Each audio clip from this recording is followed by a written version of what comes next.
Hello, hello. We will do story, but first things first, I have a couple of crafter quests to do. Shouldn't take too long, but gotta do those first. Gonna start with goldsmith.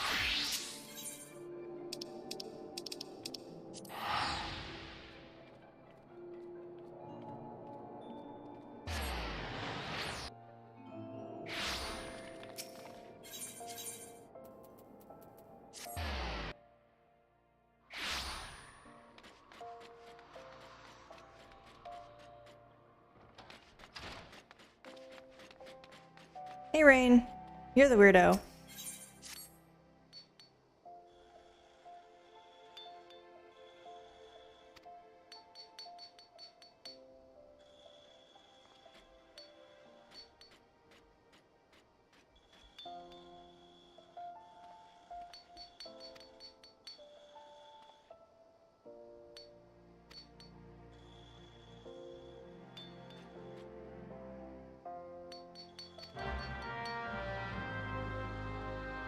A horn staff. Oh, right there. Do I not have any of these? I have one. I need one more.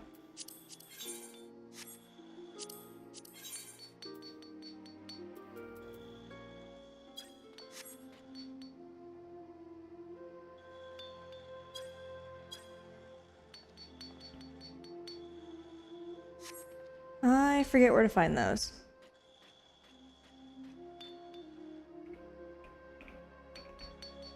I mean, yes, from a wolf somewhere, but...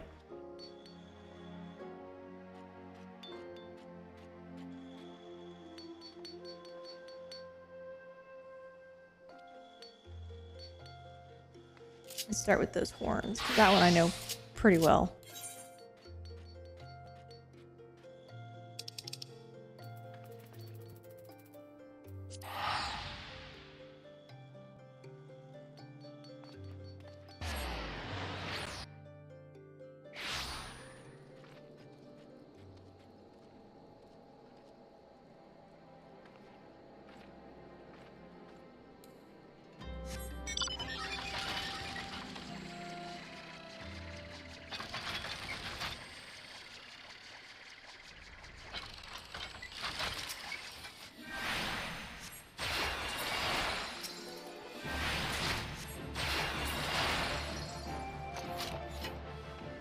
Cool.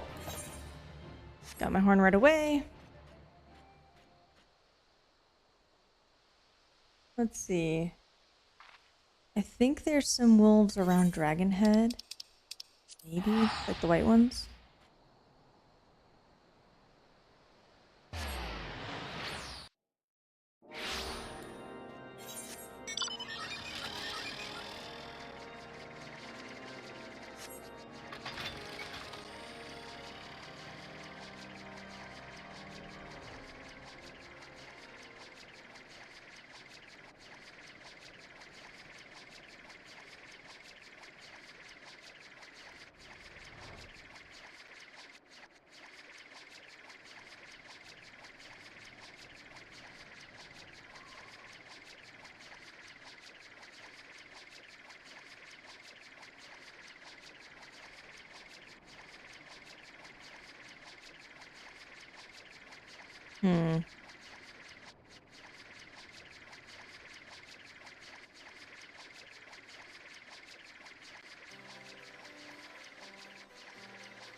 Ah, right there.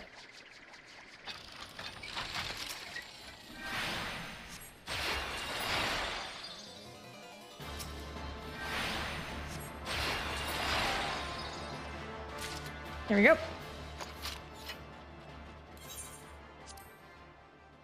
Now, I have fire.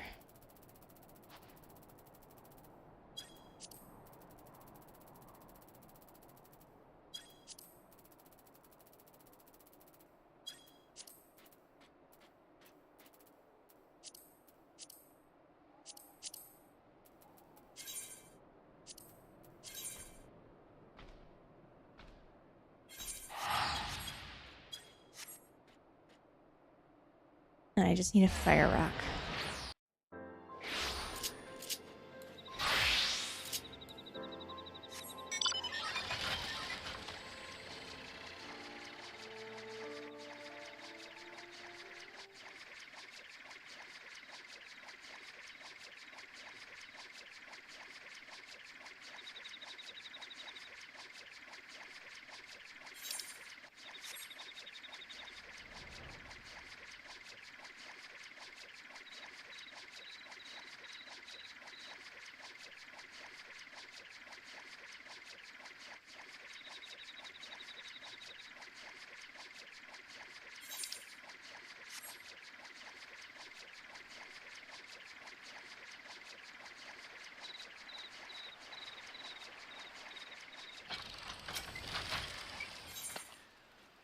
I don't need two.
I gave you staff.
Where am I meeting the guy?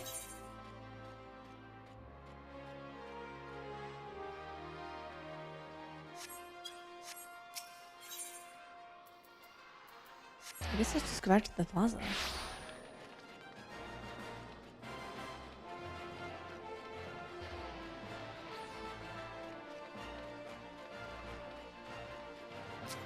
What is that?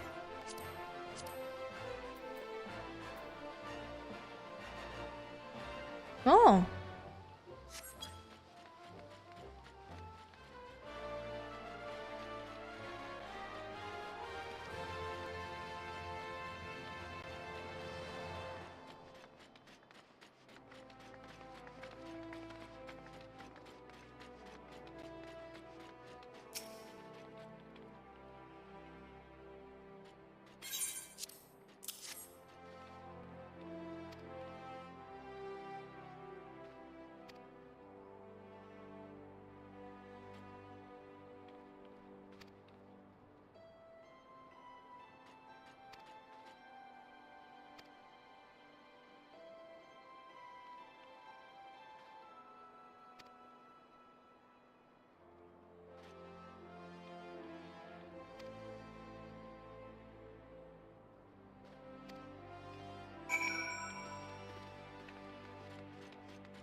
You are?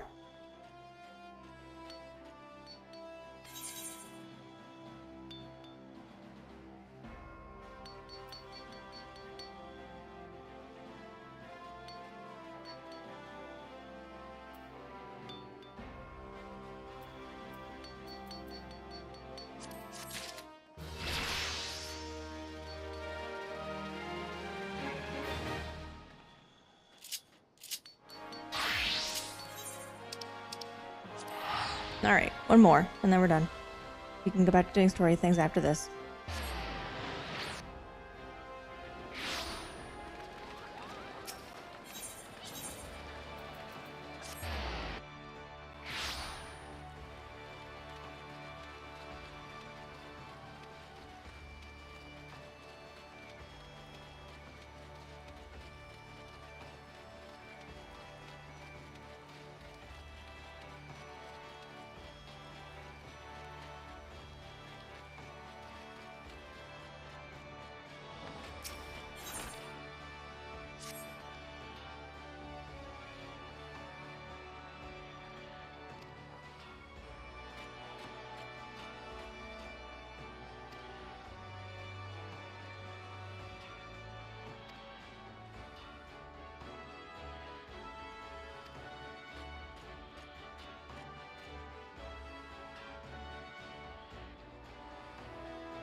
One has to wonder why you can't do it, my friend.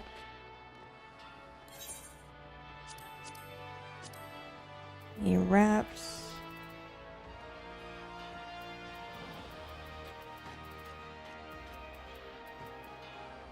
No, it's a Hawksbeak.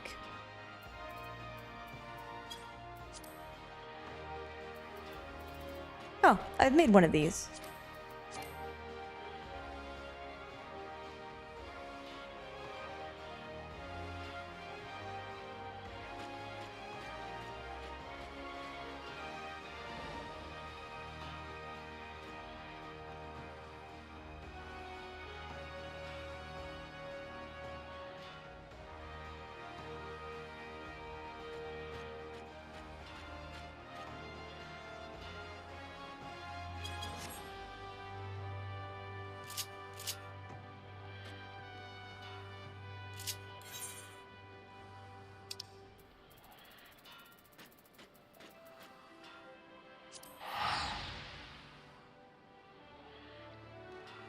Let's speed this up a little bit by buying the ingredients.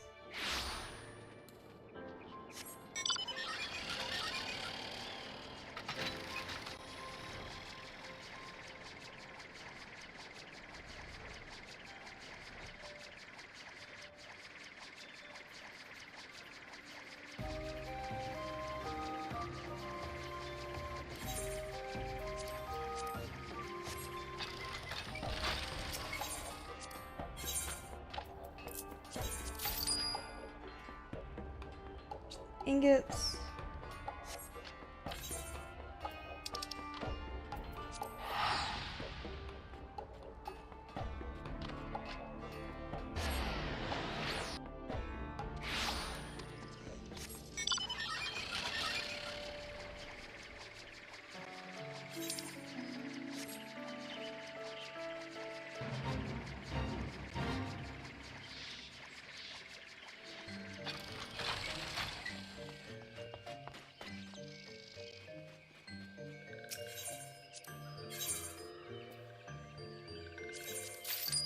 There's the velveteen.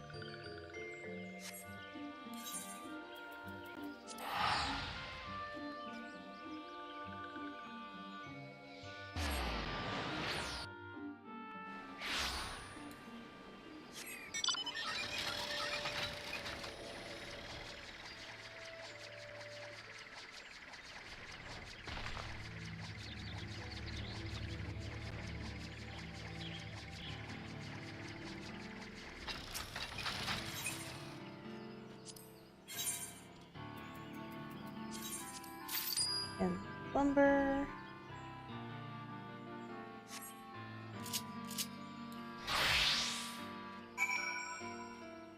You can't have mine. That's my hammer.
Quit trying to steal my hammer. Quest. I made it for me.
Now back to story. Our regular scheduled program.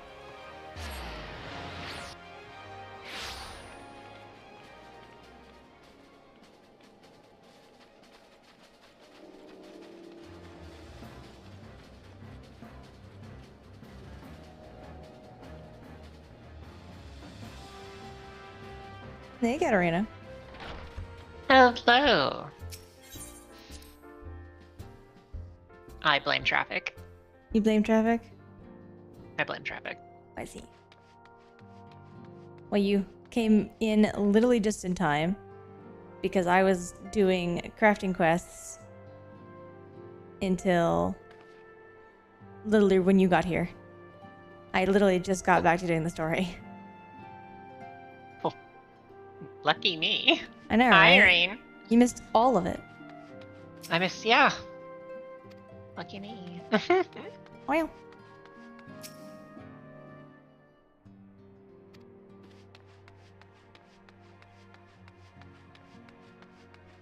Oh, these two have moved, I think. Not that one. You. Okay. Same thing, but you just moved.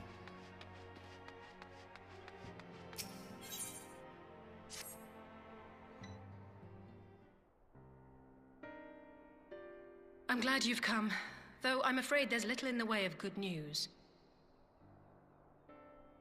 After you left, we reached out to both the Alchemists Guild and Stillglade Fane and attempted all manner of treatments. But the results were always the same. Whatever the answer is, it's not alchemy or conjury. Why did it have to be Y'shtola and Urianger and not me? Out of all of us, they are the ones who could feasibly have solved this puzzle. And Elfino's still missing. God, it's all going wrong. Where do we even start? A grave situation indeed. Might I be of some assistance? Woo!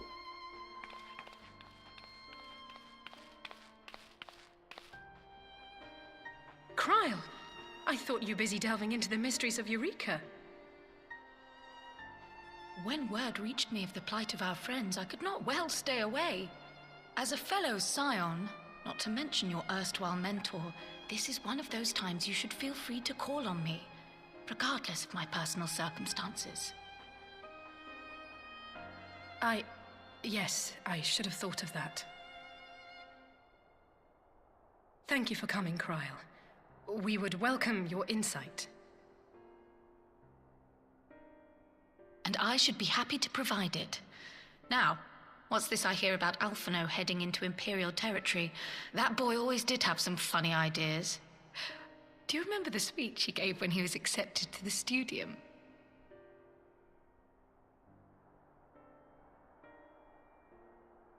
My life's goal is naught less than the salvation of this star.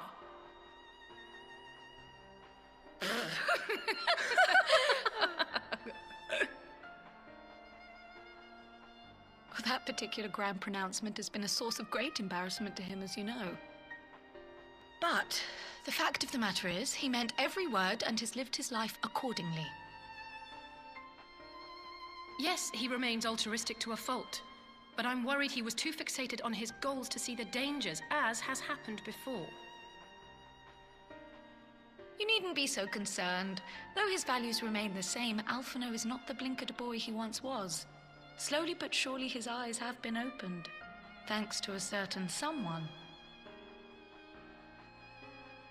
A certain someone whom he'd be mortified to learn had heard about his little speech. Mum's the word, eh?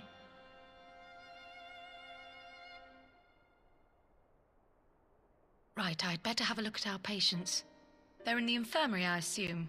I'll need absolute quiet, so it would be best if I did this alone. If you'll excuse me.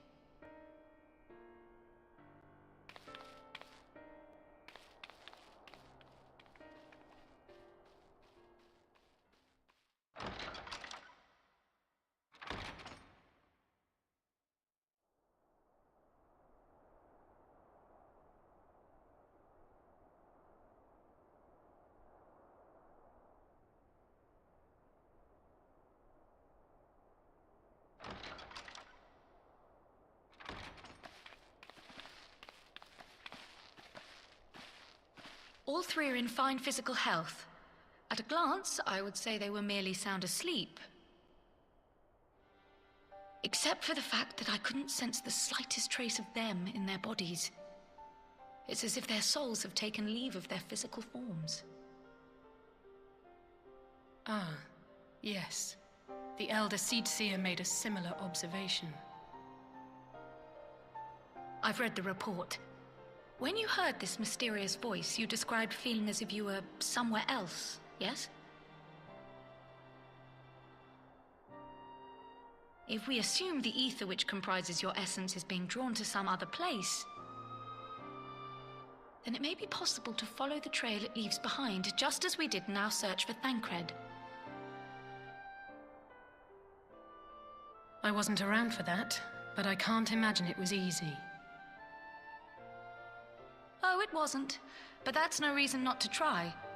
I will have need of Master Matoya's crystal eye if I'm even to make the attempt. So I suggest we pay her a visit. Uh-oh. She won't like that very much.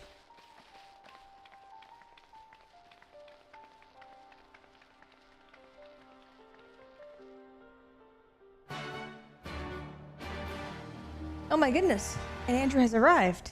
Hello, Andrew. Thank you for checking in. Late. What's up? Said, look who's late. I know, right? He who is never late. He who is never late is late.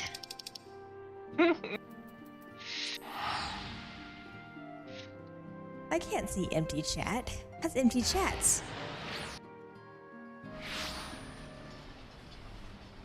That was for their words alone, or their ears alone. Right.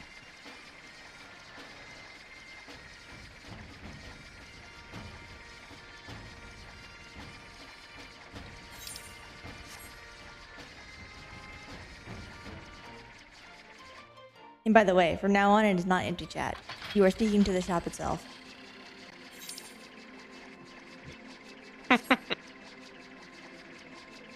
The walls have ears.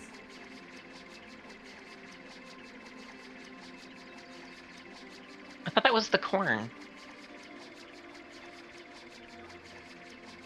Corner.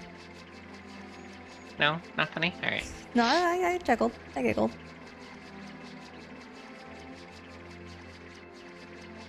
You make it sound like they're dead.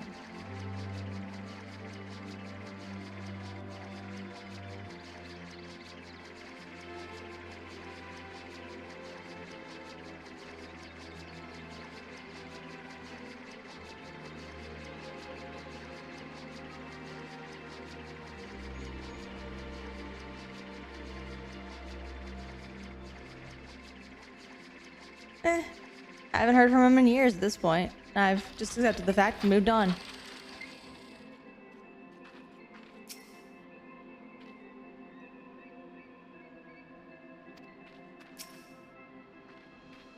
Ooh, what?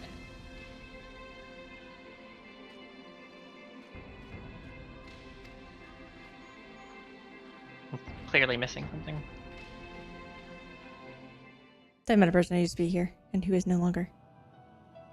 I see.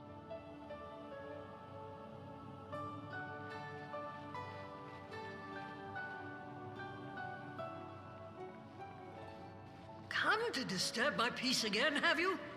I hide myself away in a cave, and still you people insist on pestering me with your problems.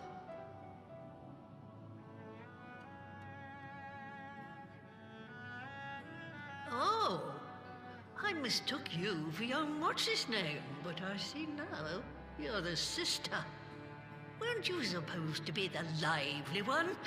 I've seen happier faces at a rain-sodden burial. Well, I'm sorry to dash your expectations, but the situation isn't exactly conducive to gaiety. Ha! That's more like it. Stoller used to spit and hiss like a wildcat too. Better for a young thing like you to be filled with fire and leave the doom and gloom to your elders. Now, what exactly does this tragic situation of yours have to do with me? If I may, Master Matoya, we have need of your crystal eye once more.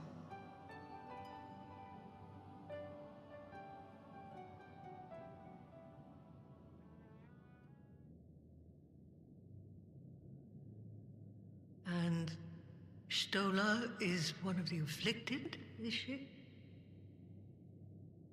Very well. She may be an ungrateful stray, but she's my ungrateful stray, and I'll not see her buried before I am.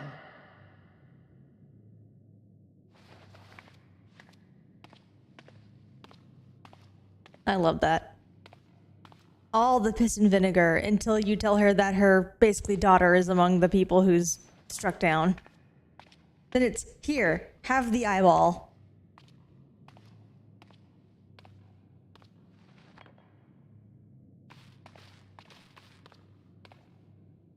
Right. Let us see what we can see.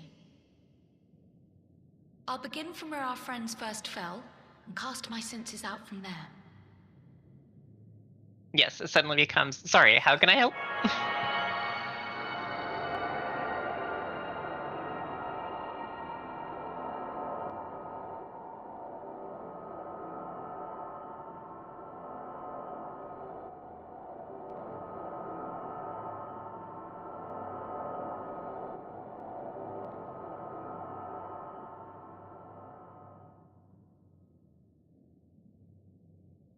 What is it?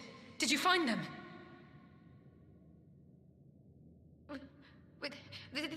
This doesn't make sense. How is it even possible?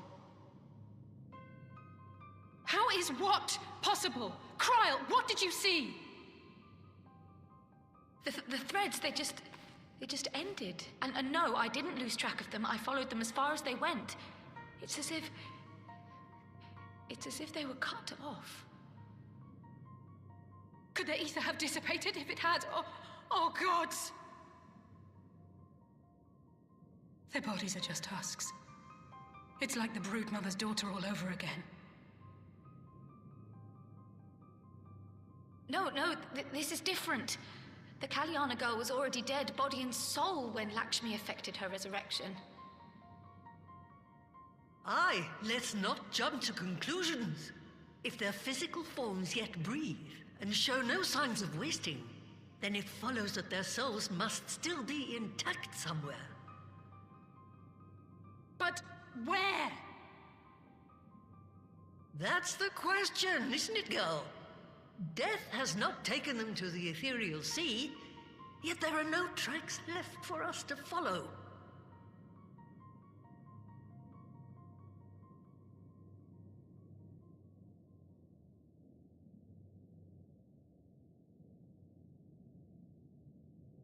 We're no closer to an answer than when we started. But knowing their souls are still out there is progress of a sort. We just have to keep looking. Pray, excuse me a moment. Yes? I remember, but... What, to Alamigo? We're on our way. That was Lise. Apparently, a group of Populares have defected to Alamigo, and Maxima, the envoy Alphino left with, is one of them. I'm sorry. I realize we've barely begun here, but... Go, child, go!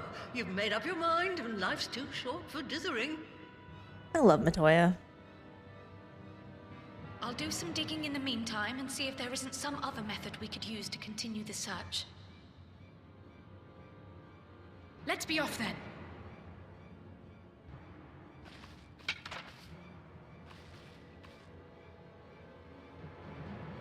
Oh, not again. The enchantment barely seems to take these days. I chalk it up to old age, but I rather doubt it's that simple.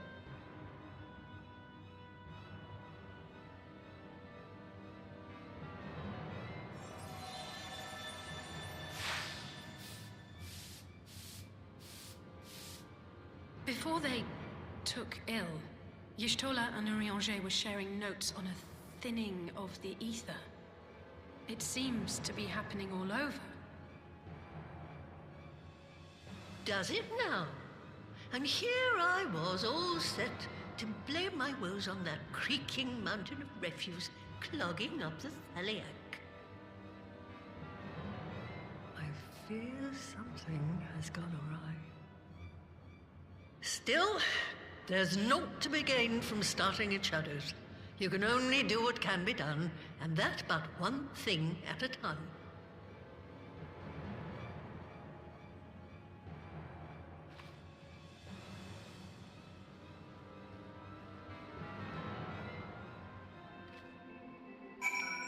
They did such a good job with Matoya.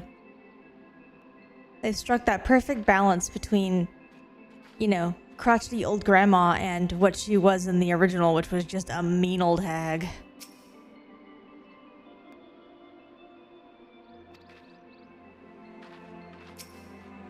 I am happy I do for the appreciate weekend. her. Oh, sorry. Go for I it. do appreciate her as a character. Mhm. Like, I think she's a wonderful addition to the cast. And yes, she's kind of like she's one of the mentor stereotypes, but like she's done so well. She's the old crone. She's lit like Yeah, which is literally. She's just an archetype, which again, I've mentioned this before in a couple of times. Japan likes to start their characters from a well-known archetype. It's something that is what inspired Young to talk about the subject. And they like to do this. Every single person starts off as an archetype in Japan storytelling, usually, and then they flesh it from there. Which is why you tend to have, like, certain characters fitting really well with other characters from a different story, you know, like, you can kind of categorize them because they come from the same base. Yes.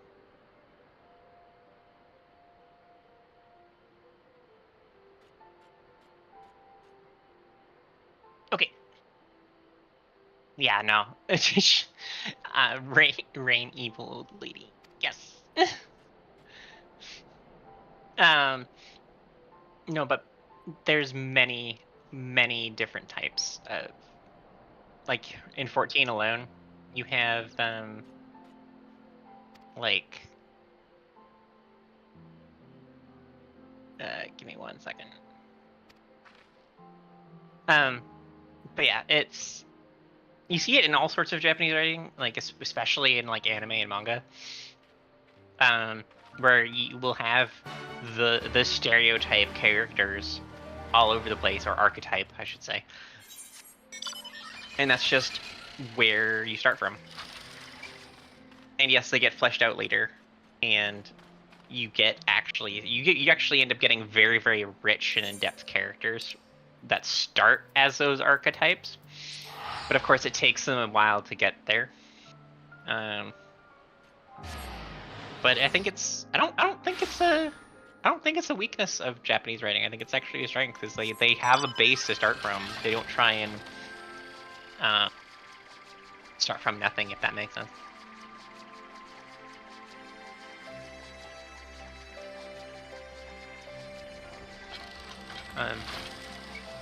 But yeah. And you have all sorts of different archetypes in 14 itself. Like, well, I'm gonna struggle with names now because my brain's I just came off of a work day. Raban. Raban is the muscle-bound Zofti, who is actually capable of great violence. What? Like, the this is Bull an of archetype. Alamigo? No.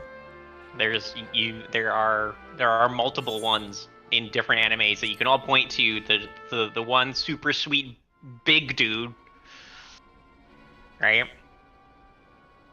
All right, we have our Maxima conversation.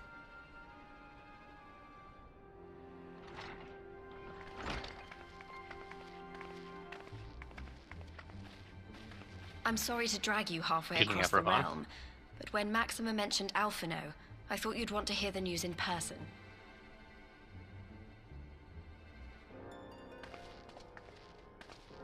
Ah, we meet again. Though I was hoping our reunion would be under more auspicious circumstances. What happened to my brother? Where is Alphino? Take it back a little bit, Alice. I know you're worried. Never fear, my lady. Your brother was in fine health when I took my leave of him, and I have no reason to assume that has changed. You assume? If you will allow me, I shall endeavor to explain events. Our troubles began not long after we departed Doma. While crossing the burn, we were fired upon by the Emperor's personal guard and forced to make an emergency landing. As we stumbled from the wreckage, our attackers fell upon us again, and we would have perished there and then were it not for the intercession of a third party, a band of mercenaries whose leader claimed to pursue a vendetta against the Ascians. This shadow hunter, as he styled himself, then escorted us out of the wastes to relative safety. Upon arriving back in civilization, I gathered my Populares colleagues and prepared to flee the Empire. Master Alphino, however, declined the invitation to join us, preferring to continue his investigation into the Ascian threat.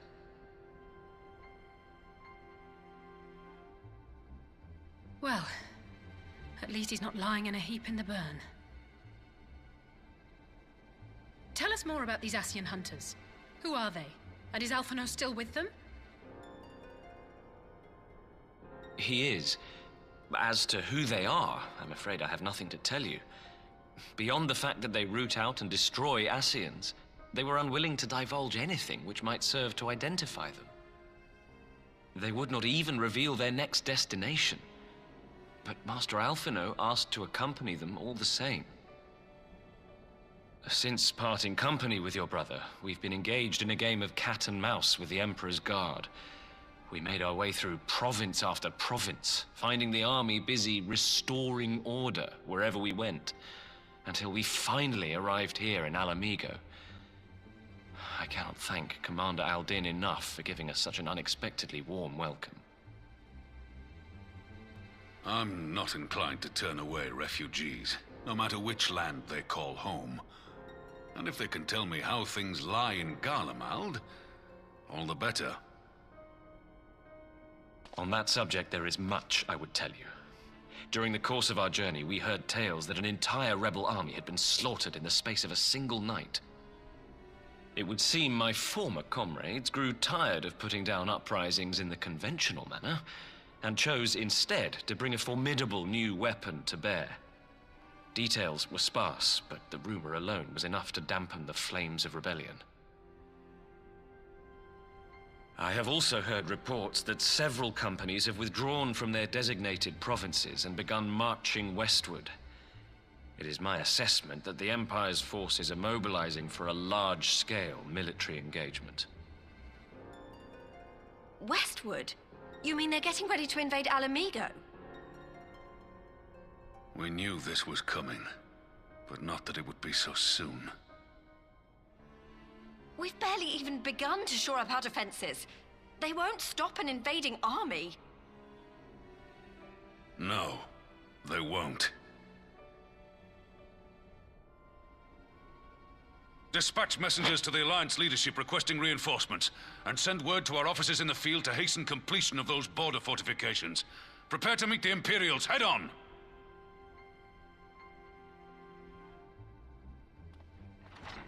No matter how quickly we act, we still want for time.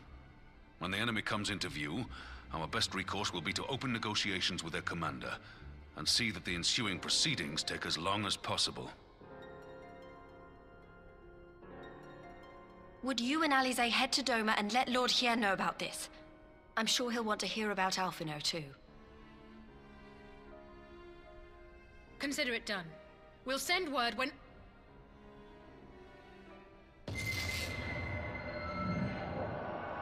Untold sorrow must be changed. Ahead looms a calamity. Beyond becoming instant. Throw wide the gates. God damn it, Graha. Learn how to aim.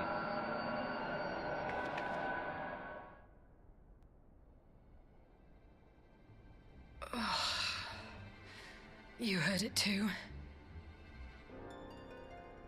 Well, at least we're both still standing. Oh, thank the gods. I thought we'd lost you for a moment there. Why does this keep happening? I wish I knew. Nothing we've tried has brought us any closer to an answer. We'll keep working on it. But first, we need to go and see Lord Hien.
The Great Wall of Doma.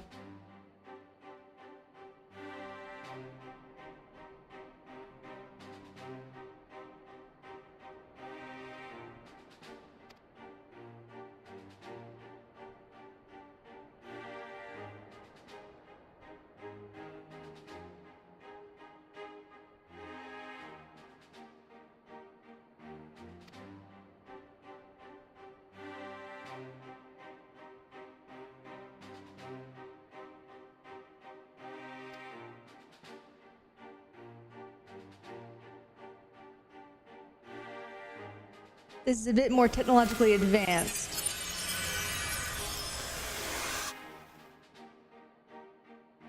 Thank you for the resub, Katarina. As always, my love.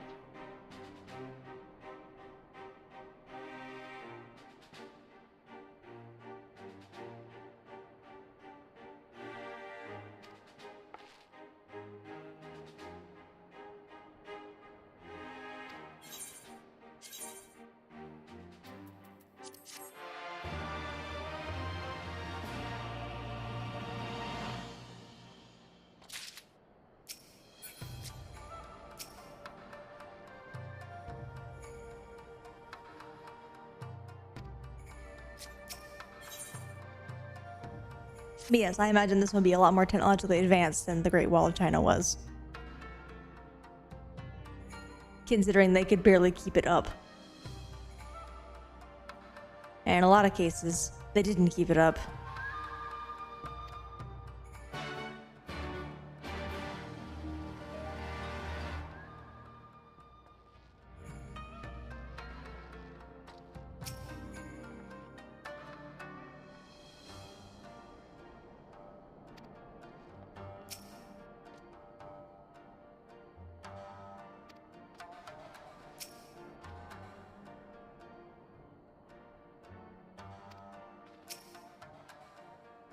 I still imagine that the Great Wall of China was some giant scheme by the Stonemasons Guild to perpetually keep themselves at work.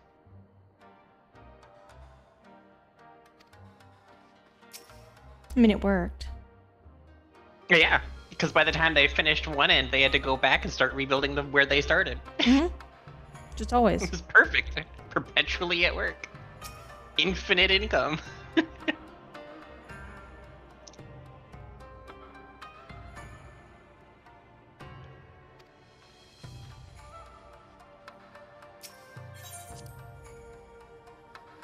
Do I know if China had a Masons Guild? Nope. But I assume somebody was thinking that.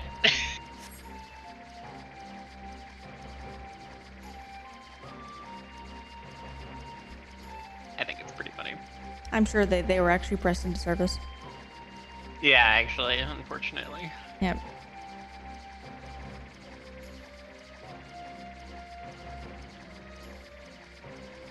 With exception to the engineers, who probably had a wild time.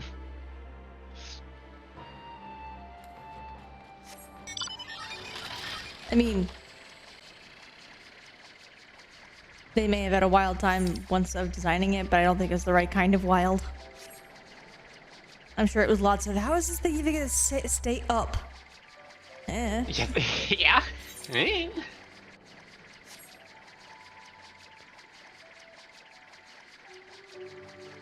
I also think that the engineers had to move with the work crews because they'd come across situations where, you know, the engineers hadn't anticipated certain things. The mountain's so in the way. Well, yeah, or the ground was made of not what they expected, and blah blah blah blah blah. Yes, but I imagine the more interesting thing was definitely the mountains are in the way, guys. How are we going to build around the mountain? Well, the answer to that question is they didn't. They built over them. I mean, sure, but then you have to worry about, you know, how to construct over said uneven terrain. Mm-hmm. Like, there's a mountain in the way. It's just what their decision was of course, what to do about it.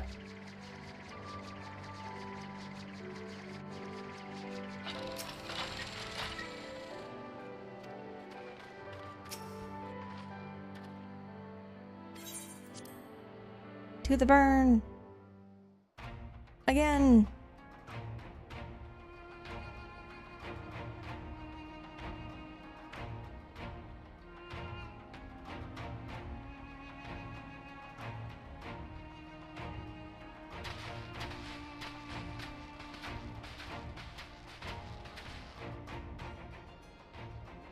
It seems the engineers have matters well in hand. Should the barrier work as we intend, Doma will be free to reinforce her allies in Alamigo without fear of weakening her own borders. Honored friends, the time has come to put your hard work to the test. Start the generator.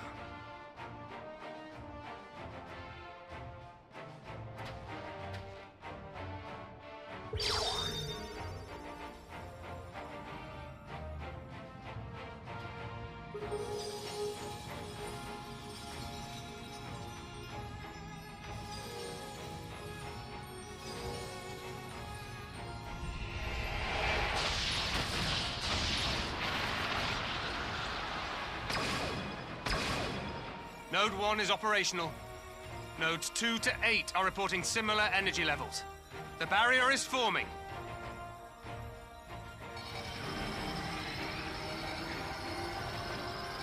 $1,000 yards, 2,000, 3,000.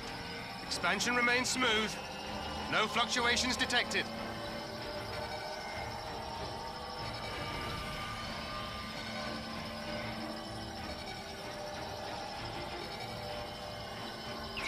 $4,000, 5,000. Target altitude reached. The barrier is holding steady at 5,000 yards. We've done it.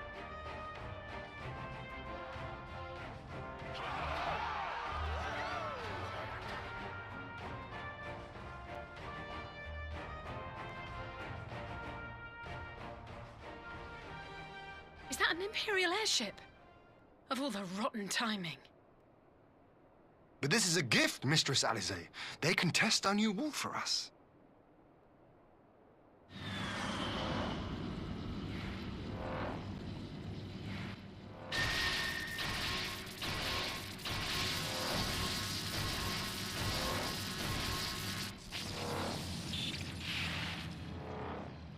Seems solid enough, though I was hoping for a fireball.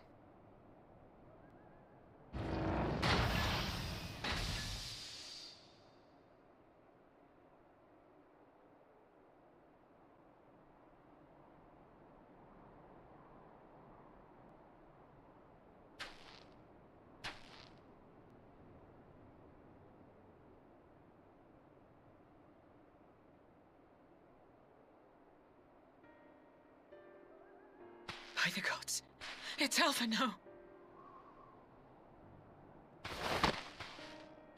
What are you? Let me go! He has my brother! Lower the barrier!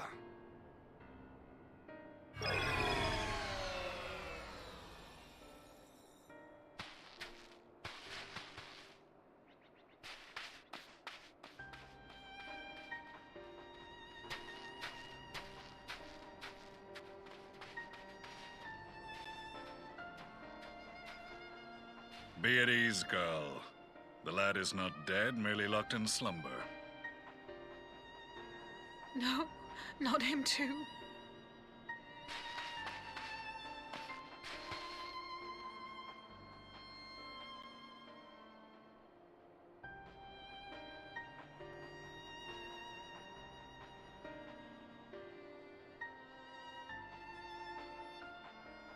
We could identify no cause and found no remedy.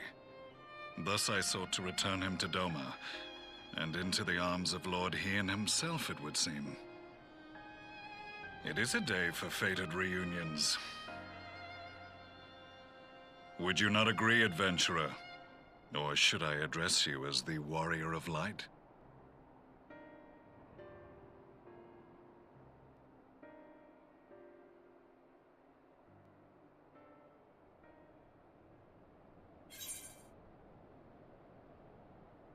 I do like that our character has to kind of look and be like, who is this guy? And then they see the mask. That's cool. Because they obviously wouldn't know by the voice. Gaius van Baelsar. Yeah, the it's Black kind Wolf. of they're That was adding the that title detail. I was given. One I have long since relinquished.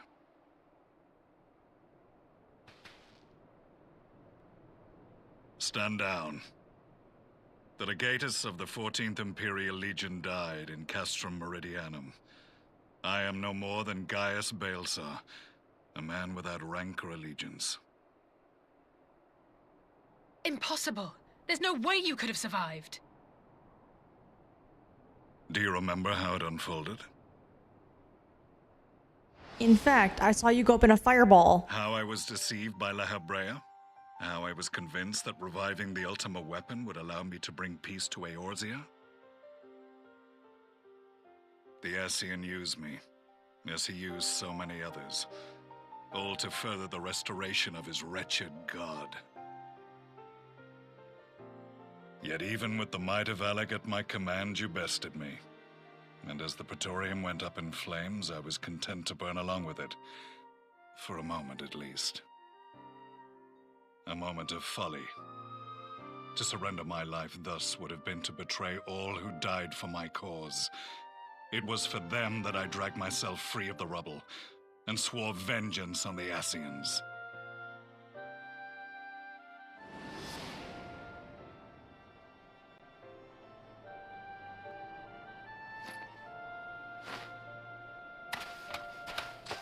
The Black Wolf has shed his pelt, never to return to Garlemald or her legions.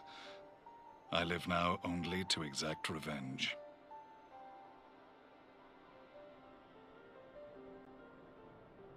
My principal quarry was to be La Habrea, whom I gather you have since ushered unto oblivion. But so many more remain. Long as their kind lurked in the shadows, laboring to sow chaos throughout our world, I would see each and every one dragged into the light and put to the sword. Are the Scions not of like mind?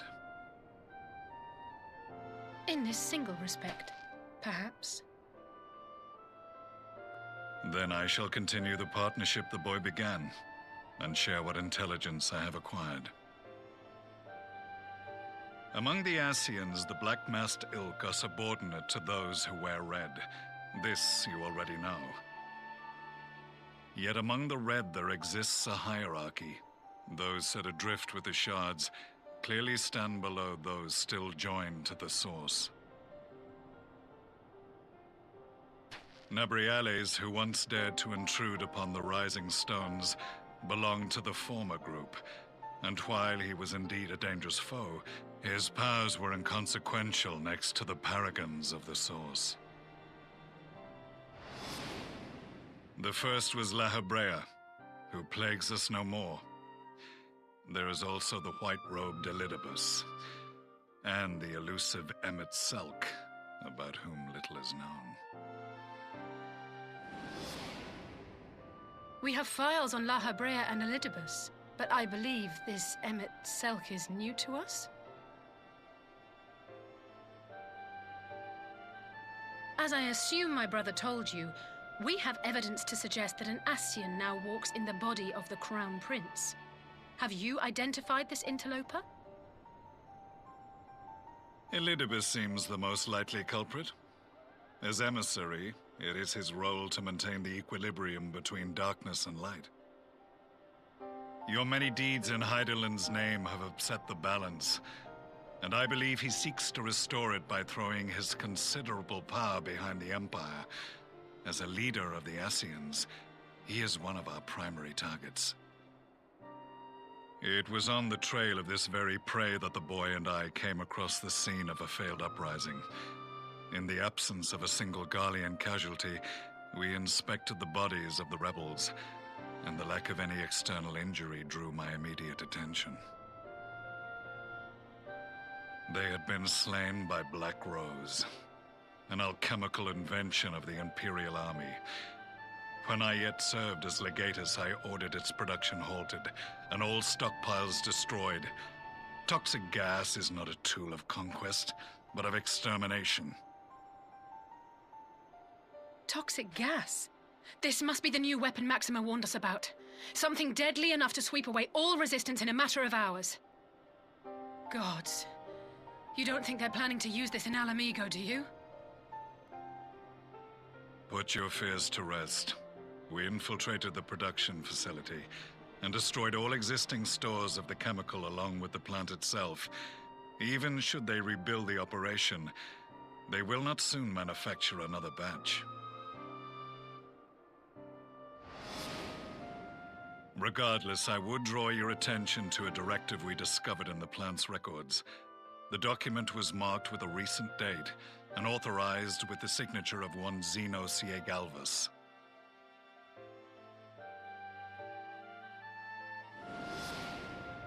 A dead man signing the death warrant for thousands. 'Tis bad comedy.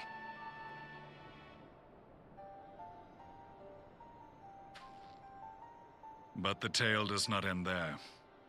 Within that same facility was a chamber filled with devices of elegant design.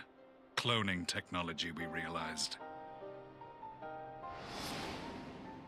And what should we find in each and every incubator? But a young Emperor Solus.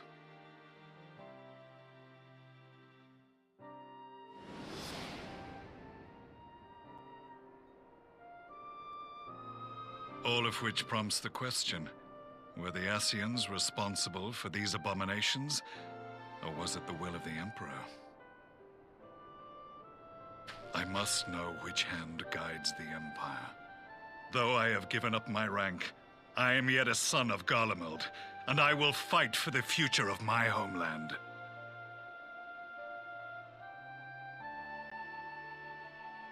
It is time I return to the hunting of shadows. We should focus on our common foe. To reopen old quarrels now would serve no purpose. You saved my brother's life, so I'm willing to let sleeping dogs lie. But in truth, it's not my decision to make.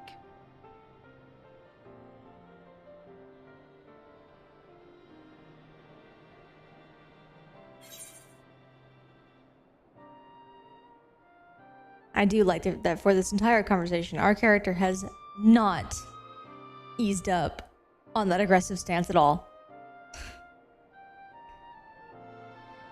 Everybody else chilled out and had a regular conversation, but our character's like, Ready to kick butt. Right? You make one twitchy move, and I'll end you.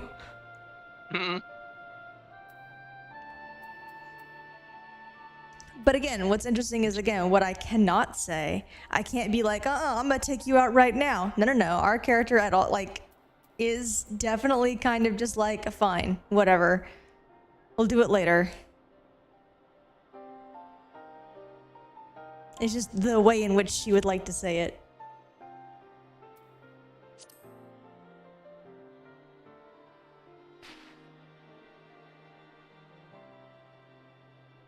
There was a time when I scorned those who placed their faith in false gods, even as I, in my blinkered conviction, place mine in Ascian promises. Unlike yours, my strength of will and my restraint was found wanting. We shall meet again, warrior of light.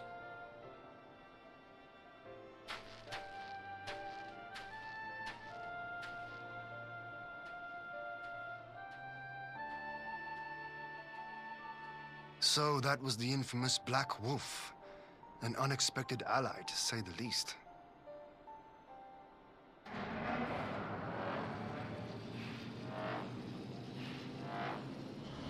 Well, I am content to leave the fine-tuning of the barrier to cleverer minds.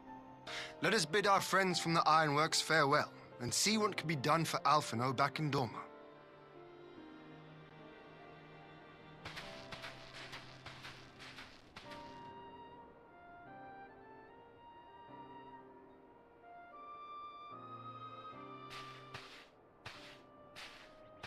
Gotta make sure they leave.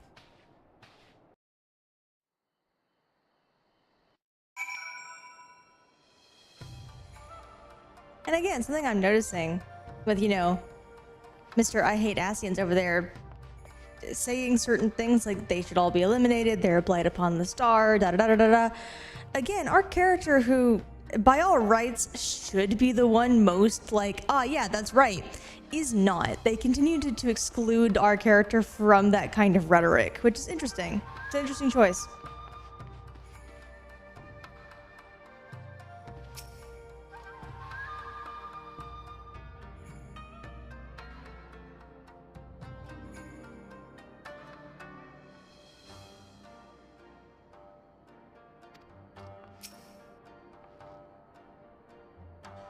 think they're trying to not have our character have such black and white thinking. Yes, I agree. Again, Or at our the very character least, tends to help everybody. Extreme. Hmm? Yes. Or at least the extremes. Well, no, they tend to not have black and white thinking generally because, again, like, our character, like, they literally go, they, like, again, the moment, like, a battlefield's over,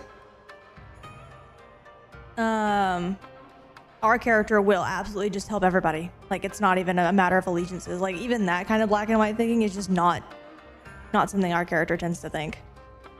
It's just the battle's over, this person needs help, I assist. Doesn't matter if they're Gurlian, doesn't matter if they're Resistance, doesn't matter if they're our friends or not our friends. Again, even in that conversation with Gaius, our character was, I as the player was not allowed to make my character violent against this person that has done horrible things to me specifically. Right? Yeah, I was kind of wondering where was the character going? Do we not remember the copious amount of war crimes? Yeah, but no, our character, like, again, even in that situation where we are talking about someone who has personally, you know, attacked us, that conflict has passed, and we now know, like, that's not important right now. And so we're gonna focus on the bigger issue right now instead. So even in a situation where, no, you would realistically think that someone would be kind of like, we're going to settle this right now. Fuck off, guy. It's like, you know, that kind of attitude, that kind of, you know, abrasive behavior of just, you're my enemy, that more black and white morality thinking is just not something our character does. Sadu? Yeah, no, Sadu would fight her friends, her dearest friends.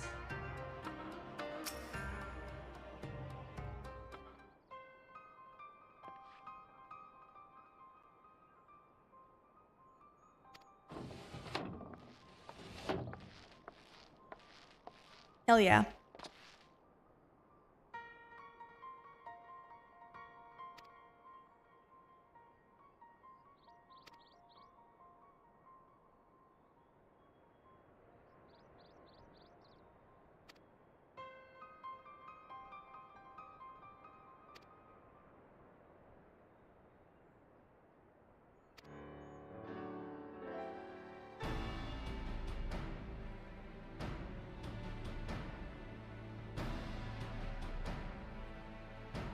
I really like this aspect of Alicia's characterization. We don't get to see it very often. But it is nice that, in fact, she says she's not, like, suited for it, and I agree, she's not. But when necessary, she absolutely kind of wears her brother's skin a little bit and does what he would do, just in a very Alice way. Yes.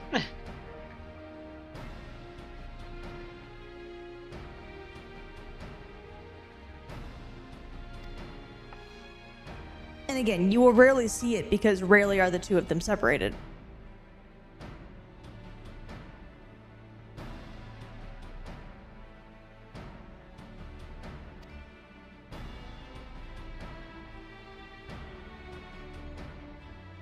At least in a way that would make her act like him. Like, very rarely are they separated and then she has to do his job, kind of. Most of the time, when they're separated, they don't do what the other one is good at.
Our supplies of Black Rose have been ruined, but the new plant is already under construction. We should have the first batch ready in time for the offensive, Your Radiance. See that you do.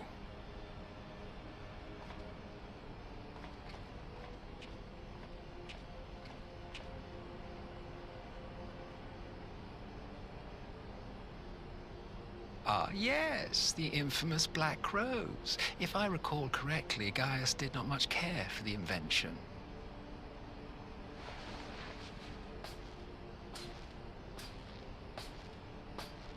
A ruthless and indiscriminate weapon indeed, this airborne poison.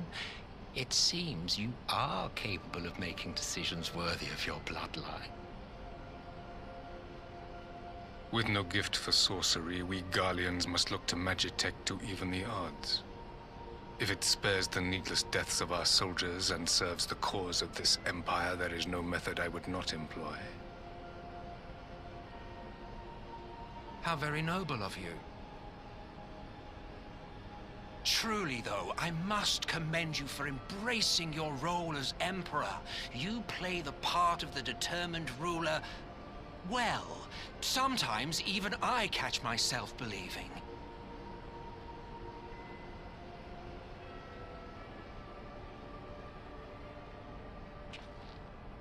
A silent agent of death. Now that I think on it, Black Rose may well possess the perfect aspect. Slowly but surely, the deluge of light has worked upon the ether here in the source, and the gas should be most susceptible to its influence. Well, I shall leave you to your own devices. Go forth and bloody the land with your grand and glorious war.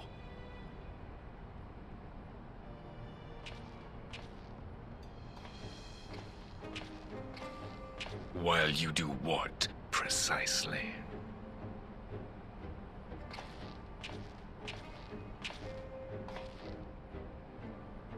Need you ask? I will be doing what all Ascians do.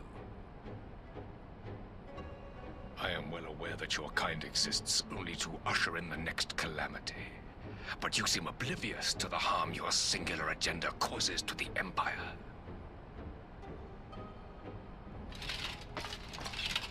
You cannot have forgotten the events which followed your mortal demise.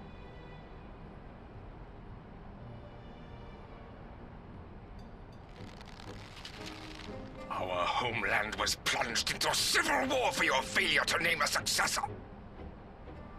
The edifice you so carefully constructed was but a hair's breadth from collapse.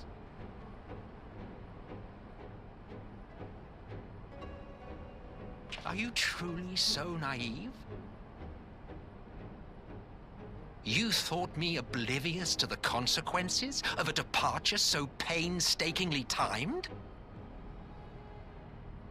It was by design? Well, of course it was. Though I will admit the resulting panic exceeded even my wildest expectations. But how can you be surprised? Throwing the world into disarray was the very purpose for which this nation was, as you say, so carefully constructed.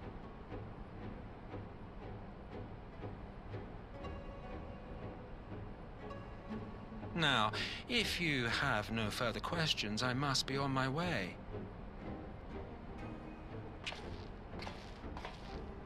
Since we may not meet again in this lifetime, it would be remiss of me not to offer a word or two of gratitude. I really must thank you for this surplus of vessels. I can mold any host into my own image, but having bodies tailor-made for me in this fashion is so much less tiresome. You dabbled in Allagan cloning techniques, yes? It certainly is a compelling, not to mention entertaining, field of research. And of all the options available, you chose the Founding Father on whom to experiment. You have a twisted streak to you, Varus, like grandsire, like grandson, hey?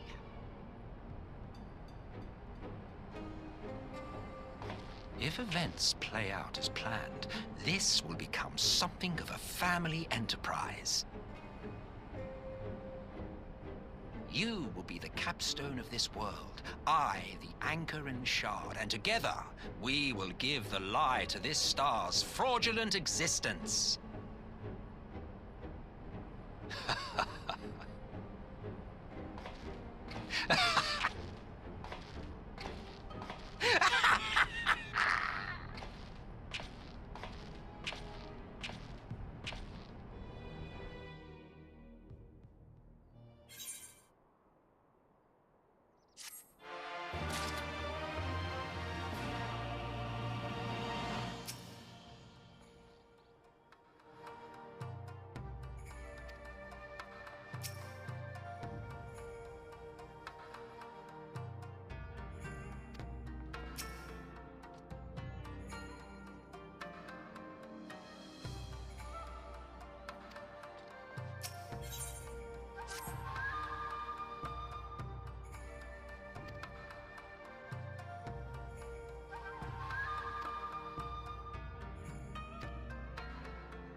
And away we go. To war.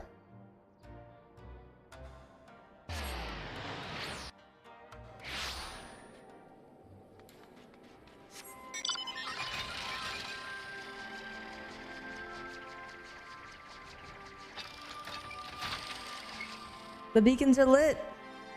Gondor calls for aid. Goodness. Oh, goodness.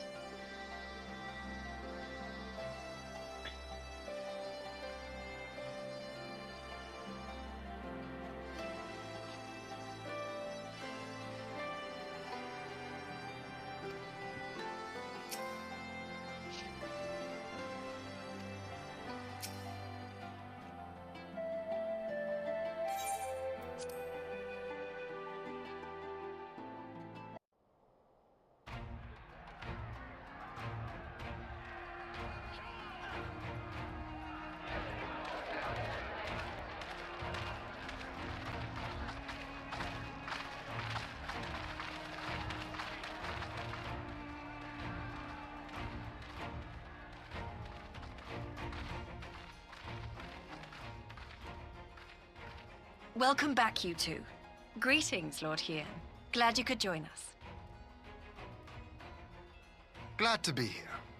I would have come sooner, were our own defense is not in question, but I am pleased to report that our soldiers are assembling for deployment to Alamigo as we speak. We're grateful for your support. Thanks to the efforts of our allies, it won't be long before we've established defensive positions on this front as well.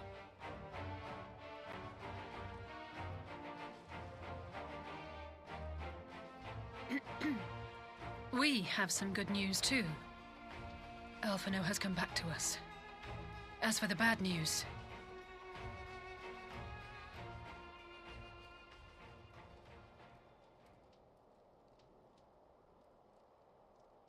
So, Alphino won't wake up. Gaius van Baelsar is alive and hunting Ascians, and the Empire is planning to poison us all with toxic gas. Does that sound about right? Ordinarily, any one of those things would have left me in shock. But the way things have been lately, it's all starting to seem pretty normal. Getting back to your report, are we sure this Black Rose is the weapon Maxima was talking about? It fits the description. And it seems we have Alphino to thank for sparing us an early demonstration of its effectiveness. I have a feeling this won't be the last time his bravery in the Empire will serve us here in Eorzea. The threat of an unknown weapon has had us all on edge. But now that we know what we're dealing with, we can take steps to defend against it. As for Gaius, I'm not sure what to think. Am I happy he's alive? Not in the slightest. Am I happy he's hunting Ascians? Aye, I'd have to say I am. Oh, speaking of Garleans you didn't expect to see, we have a tale of our own, as it happens. When we sent envoys to the Imperial army to request talks, they returned with the message that Varys Zos Galvus would be attending.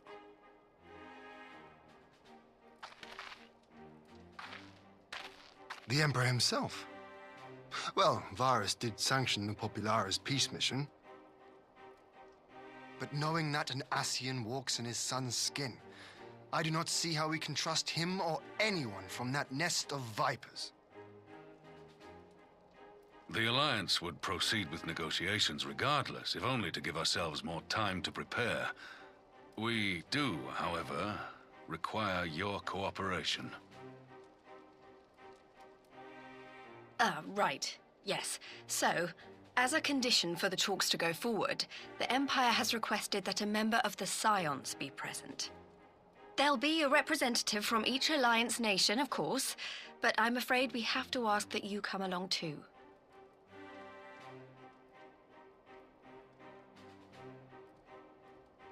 God, Lise, you know how much I hate politics. But then, what choice do I have? Alphino and the others aren't going to do it. Very well. I shall attend as the Scion's representative.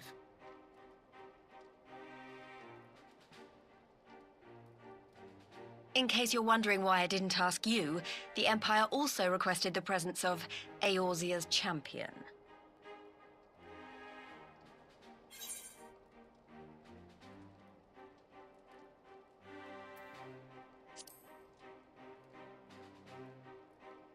Oh, you're not, are you? Come on, if Alisaie can put on a brave face, then so can you. Now, we don't know what Varys means to bring to the table, or why he wants you there, but having you close at hand should make all the difference. The meeting will take place on the border. Anticipating an early assault, we mean to position the bulk of our forces nearby. The Alliance leaders should already be on their way. Once you're ready, we can head out and join them.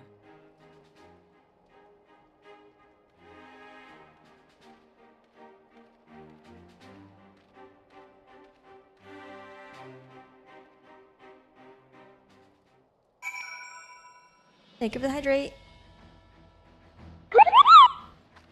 Yes, Andrew. It's so they can gas all of the leadership at once. Even though they've already said it's not ready yet. Yep.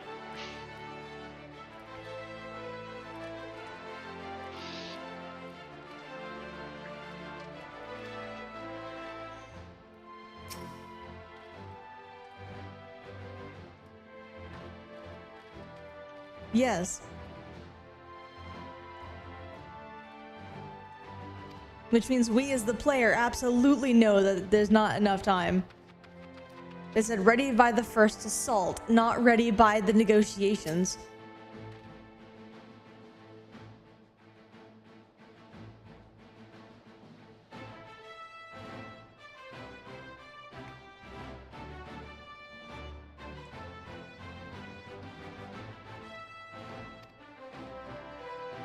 I like how Raban's already like, man, this could be a trap. Thank you, Raban, for speaking up. Mm-hmm. Sure, let's parlay with the Emperor. I might interrupt a few times.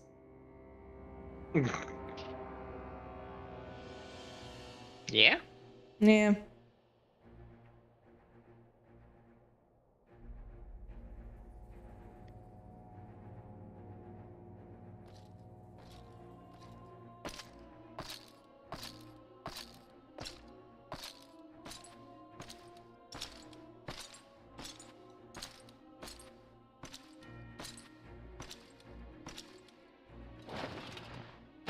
Gotta flush the cape.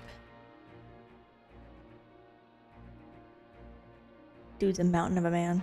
Esteemed representatives of the Eorzean Alliance, on behalf of the Garlean Empire, I thank you for inviting me here today.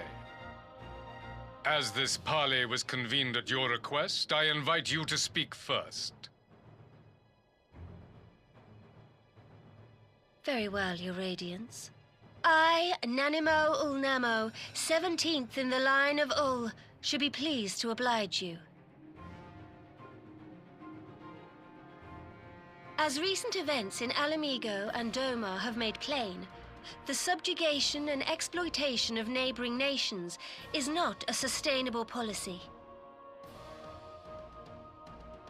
Should this day end in war, you may very well defeat us, but you will never extinguish the people's desire for freedom.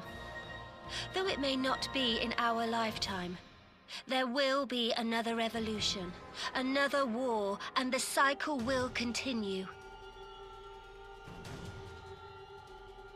Doma has entered into a concord with the nations of Eorzea, a partnership wherein we recognize one another as equals.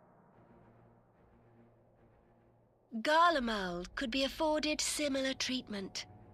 You need only set aside your ambitions and join us in paving a path towards peace.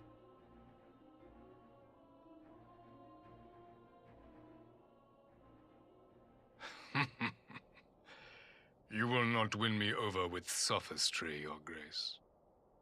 As you know only too well, this alliance lacks the strength to keep the peace within its own borders. Even now, your struggles with the Beastmen continue unabated. Do they? Divided, you sow this fertile soil with the seeds of your differences and reap naught but discord and chaos for your trouble. Eorzea must be united under one leader, one purpose. I would offer you both and bring an end to your strife. What strife? With all due respect, Your Radiance, the only thing that you offered the people of Alamigo was fear and hopelessness. The citizens of Doma can also attest to the meager arms of Imperial rule. There is no purpose to be found in a life of oppression, each day more uncertain than the last. Our people are willing to die for their freedom.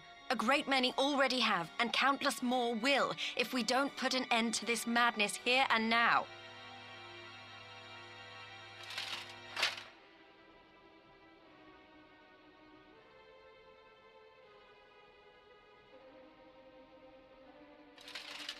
We brought order and stability to your lives. This madness and bloodshed is of your own making. You broke the peace, not Garlemald. That's not a good thing to do. That's not an effective tactic of negotiation. Peace. Order. You kill our peoples, despoil our lands, take everything that is ours. And what? You expect us to lick the boot that grinds our faces into the dirt?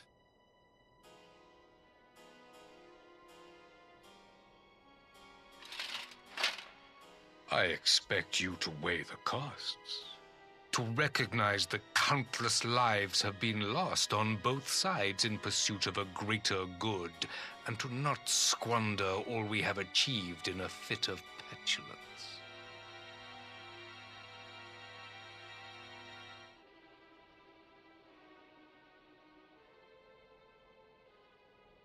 Your Radiance, I fear I can personally attest to the dangers of pursuing one's vision with such righteous fervor.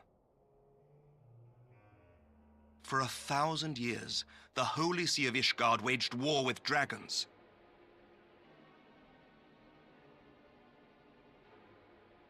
A 1,000 years of sacrifice, of sorrow and hate, in which we bathed in the blood of friend and foe alike. Had it gone on any longer, we may well have drowned. Yet we have chosen to raise ourselves out of this bloody spiral, and have since made peace with our former enemy. So I understand. No doubt the dragons were more receptive to your overtures in the wake of their leader's demise.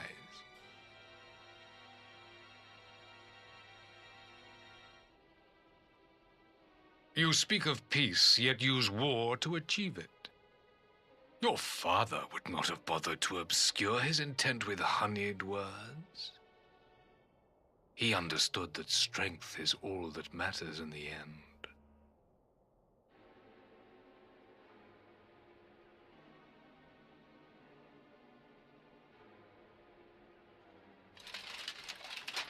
Without his clarity of vision, I can but wonder what will become of Ishgard and her people.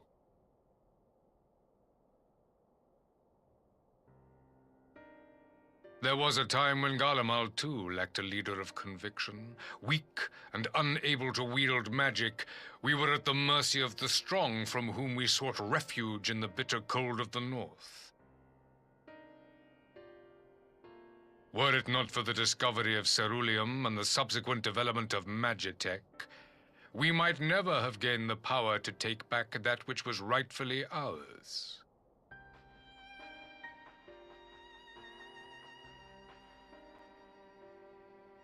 You speak as if your people were the first to have been driven from their homes. Limsa Lominsa was built by wayward souls in search of a place to call their own. On the shores of Vilbrand we found it, and from those humble beginnings did we grow and flourish. And all without robbing our neighbors of their liberty.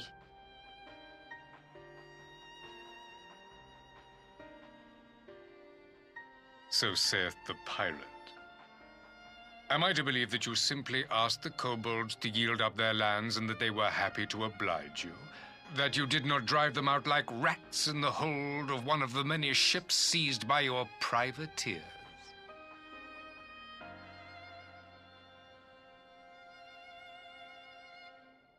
I will concede that after centuries of exile, reclamation may be mistaken for invasion. Nevertheless, it is not. And those who till stolen soil have no right to object when cast out in turn.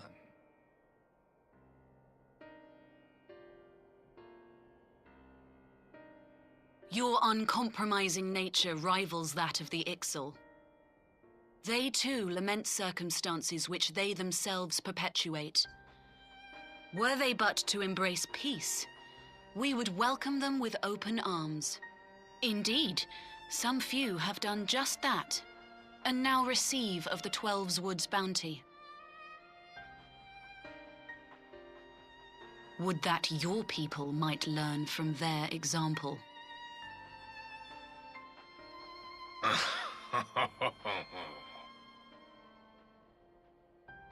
You dare compare us to the Birdmen? You who thought to invoke the 12 and threaten all of creation?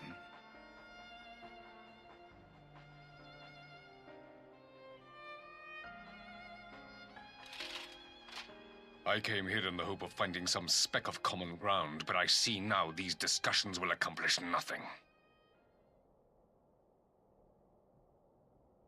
Despite what you people may believe, I am not wont to choose the sword over the olive branch. 'Tis but a pity men are loath to accept one without first being shown the other.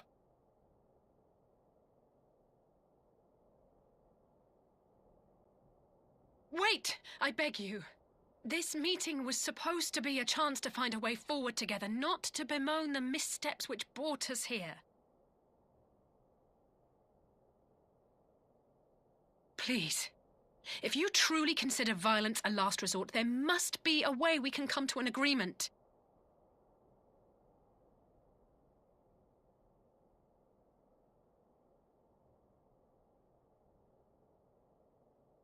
As Mistress Alisaie says, we did not come here to bicker over the past, but to discuss how we might strive towards a brighter future.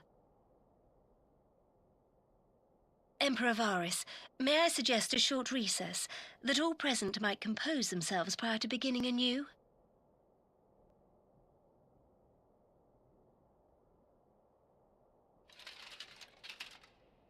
Very well. I pray this intermission will suffice to move these talks in a more constructive direction. But you're the one not being constructive right now.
So everybody's acting like what he's been talking about has been like super profound, and that he's like the skilled negotiator that's just thwarting them at every turn. But honestly, a lot of the things he brings up are things that happened like centuries ago. And it is a common myth among Garlemald that they were like oppressed and that their lands were stolen from them and that they're now reclaiming it. But there's no evidence in the game. I don't remember about the Encyclopedia Eorzea. I'd have to like look it up. But in the game itself, there's no evidence of that. It's just what he believes. It's the propaganda he swallowed.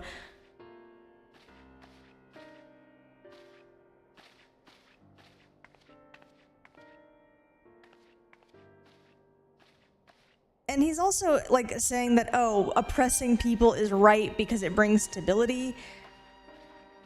Even as people who were like, yo, your soldiers don't treat people right. Like it's a very weird, like, quote unquote negotiation. Like, he's not actually negotiating at all. He's just going, but you did this like a fucking 5-year-old. You did this 10 minutes ago, so I'm right to do this now. Like, it's ridiculous. And yes, I'm of course I'm exaggerating my point to make it sound even worse than it is, but literally 2 centuries ago, our land was taken from us, so now I am 100% justified in taking it back. Even though it's been 2 centuries and not a single person alive was around during that time. It doesn't make a lot of sense as a negotiating tactic. And so they're over here acting like they were just floored by this man's arguments, but really they were paper thin to begin with. So it's really weird to listen to this scene and not think that the Emperor is just an idiot. Or again, a petulant 5-year-old. I think what's new for them is that instead of it being... So it's the change of perspective of it from being a conquest to a reclamation. I mean, sure. But like over here, when I talk to Emmerich... Whether valid or not. Sure, but when I talk to Emmerich here... This is what he says. Whatever rebuttal I had in mind was lost when Varys mentioned my father. The man is certainly skilled at keeping his opponents off balance. Well, so that's what they want us to believe, that all of his arguments were well-founded and like stumped them. And that's not true. That's just demonstrably not true. No, the only thing that should be shocking to any of them at this stage is the perspective shift that for the Garlemald this is a reclamation, not an invasion. Everything else he said was bullshit. Yeah, and even then, like, that's a really easy argument to have back. Is literally that happened 5 centuries ago. None of us have been alive 5 centuries, right? Like, what you're doing right now is oppressing people, huh?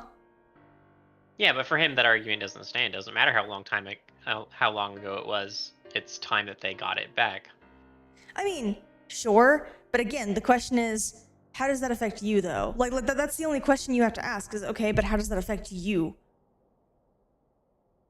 Like, that's the only question that, like, if something happened 5 centuries ago, there's no way that he can have the moral high ground because it didn't happen to him.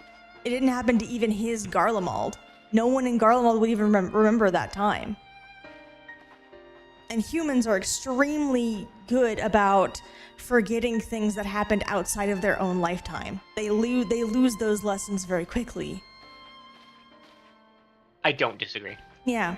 So, like, Garlemald of now wouldn't even, like, have the notion of, yes, let's go get back those stolen lands from 5 centuries ago. Like, they wouldn't, like, it's kind of that moment of, okay, but why would I want that land when I don't even know what it is, you know? Yeah, and I do think what I do think it represents is kind of this manifest destiny kind of thing. Yeah. that they feel they have the right to. Again, there's no justification for it. Yeah. Well, and But again, there doesn't have to be, which is the thing that I think a lot of people miss, is that it's the excuse. He just wants an excuse, and that's his excuse. I mean, sure, but my thing is not what his my thing is not what his words were. It's the fact that any of the arguments he could make could be easily countered by the how many people are in here? 1, 2, 3, 4, 5, 6, 7, 8, 9.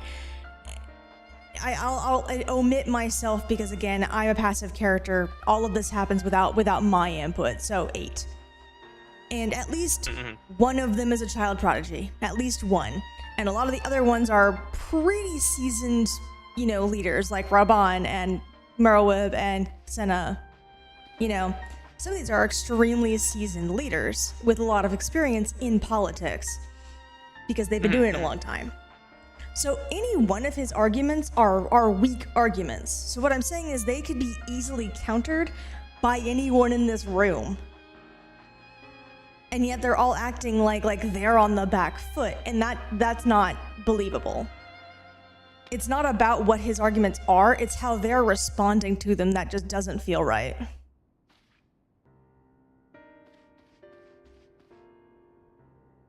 That's the point I was making, was that his arguments are paper thin and therefore can be just torn to shreds.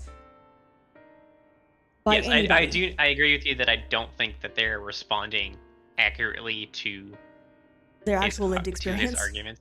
Yeah. Yeah. Or the experience that they have as politicians and leaders. But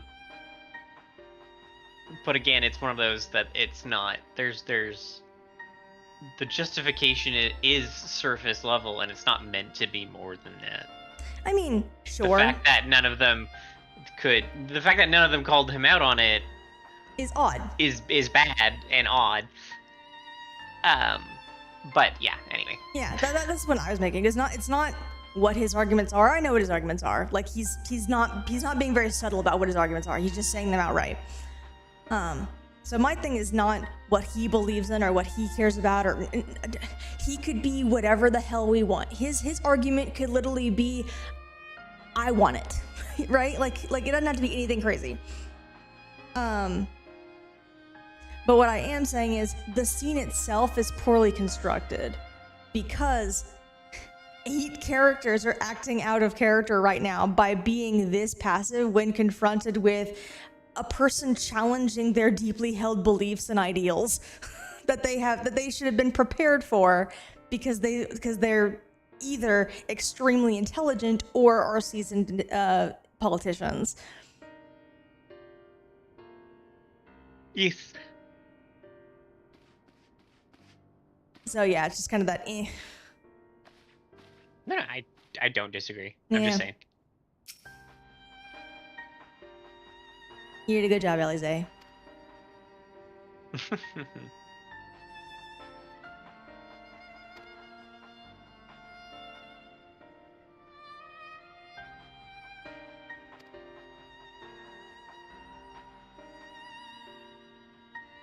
Right.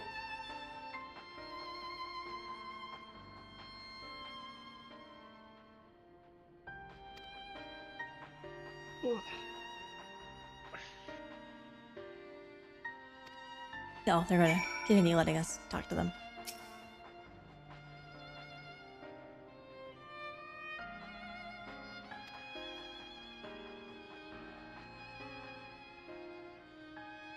Yeah, now they're talking about what they wanted, and I'm like, then why didn't you do it in the meeting?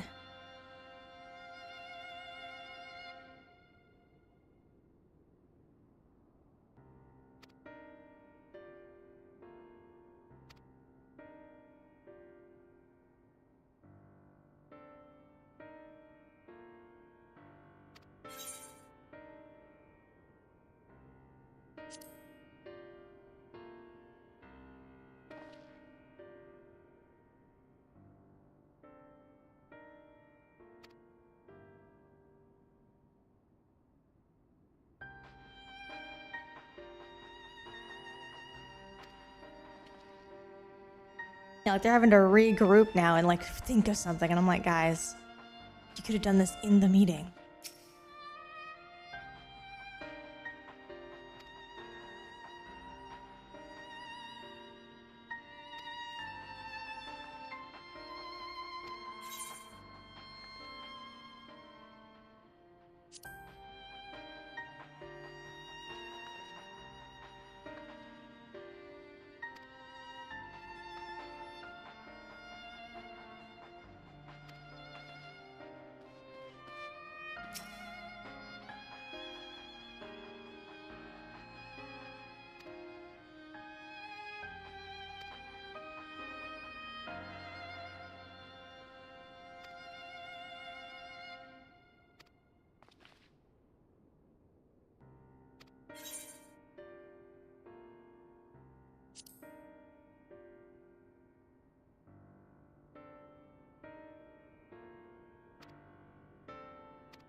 Such impractical Now armor. then, who would have the floor?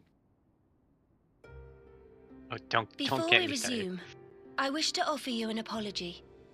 After you graciously accepted our invitation to discuss an armistice, we have done naught but rebuke you at every opportunity. I believe I speak for all of us when I say we are deeply sorry for our discourtesy.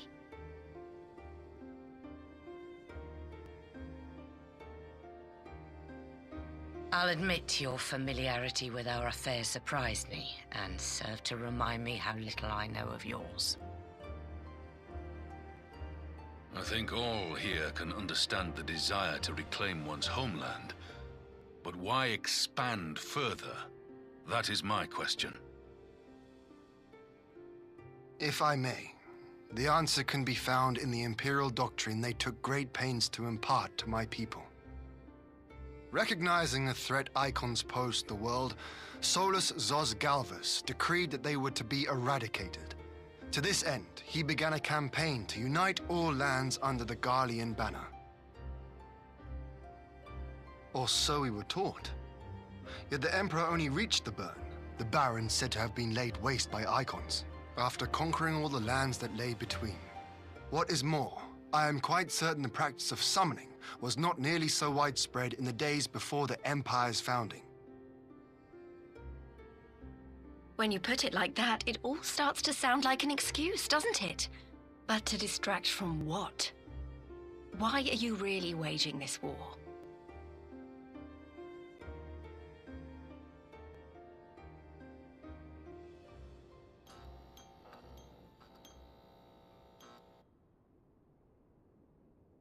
Finally, you ask the right question. I can but hope you heed mine answer, and at last accept the righteousness of our cause.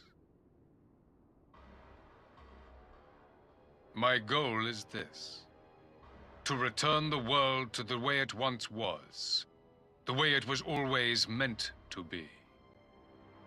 In doing so, mankind will be made whole once more.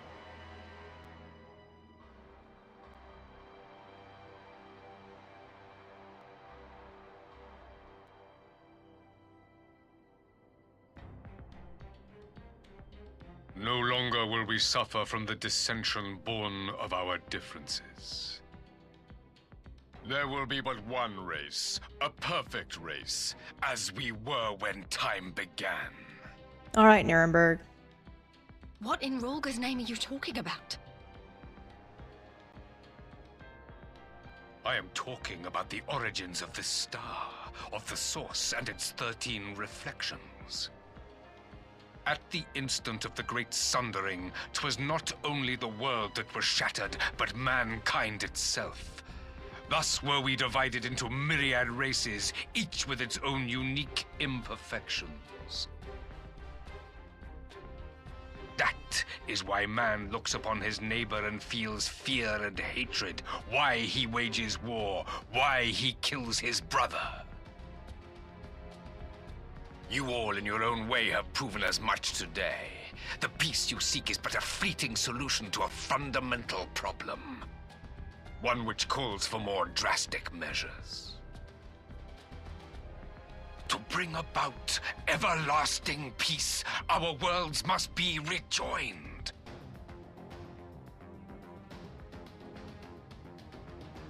That is the goal the Empire would see realized. The glorious future unto which we shall one day shepherd mankind. By killing them all.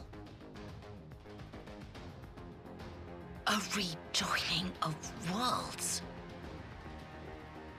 I have heard this tale of the Source and its reflections before. Are these not the self-same desires as the Ascians? Emperor Varys, do not trust in their words. They will lead you to your doom. My father thought to use them, but in the end he succumbed to their temptations. He embraced summoning like so many other pawns before him. Do not tell us you mean to do the same.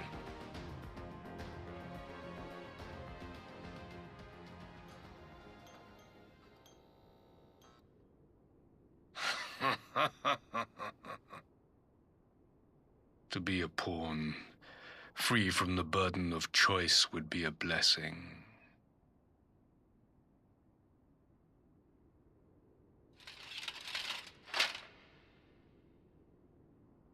But I forswore that privilege the day I learned that the Garlean Empire was built by the hand of an Ascian. What?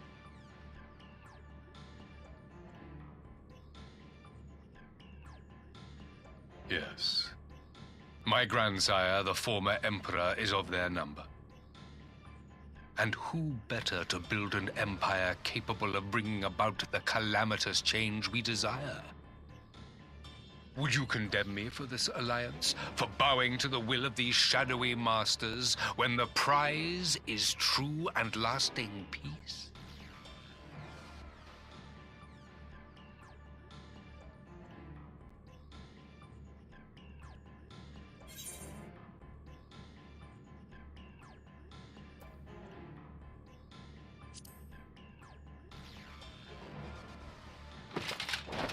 I come not to conquer, but to liberate. To free man from the prison of divergence. Imagine a world united. One perfect race beneath a single standard. Yes, it was called World War II. An army before whose might these servants of darkness and light would fly as leaves in a storm, never again to meddle in man's affairs. We would be the masters of our own fate. Right. I bid you join me, not as subjects of Garlemald, but of a new nation. And together we shall win freedom for ourselves and generations yet unborn. You want to trigger another half-dozen calamities? You can't be serious!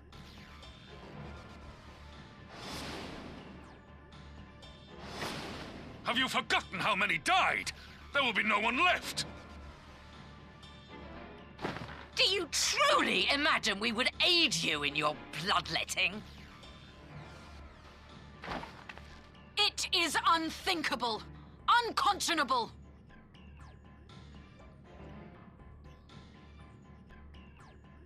I do like that those three were the first to stand up. And what is the alternative? To be as cattle waiting for slaughter? I would have us work together, that we might take fate into our own hands.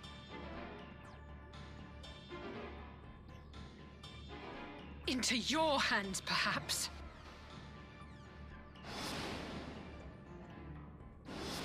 But what of the other worlds, your radiance? With every calamity, you obliterate a star and every soul that dwells on it. To the Ascians, we are all but tiny, momentary specks within an indifferent universe. we cannot hope to oppose them until we have been made whole once more.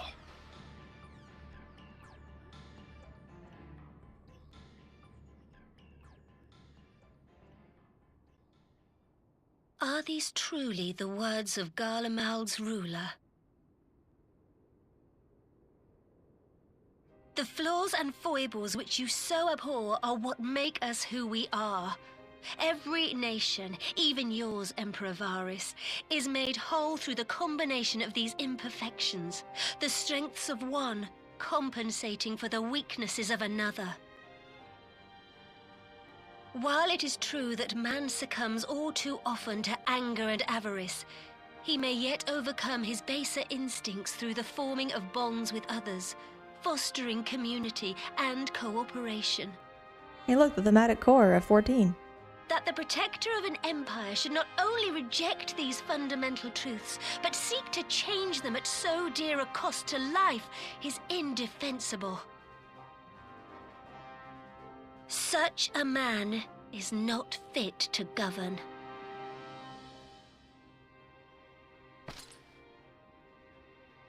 And you, warrior of light, would you refuse me as well? Why are you asking me, friend?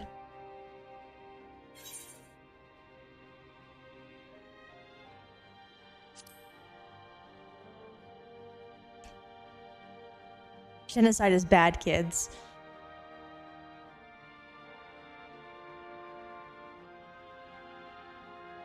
It would seem the Alliance is of one mind on this matter.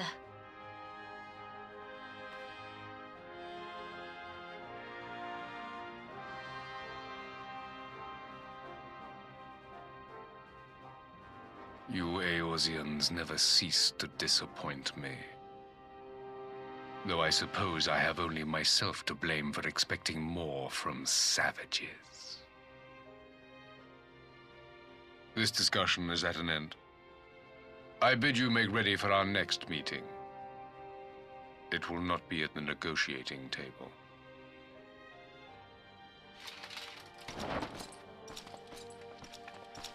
Gotta have the cape. I understand it's the way the armor is constructed, but his walk is really funny.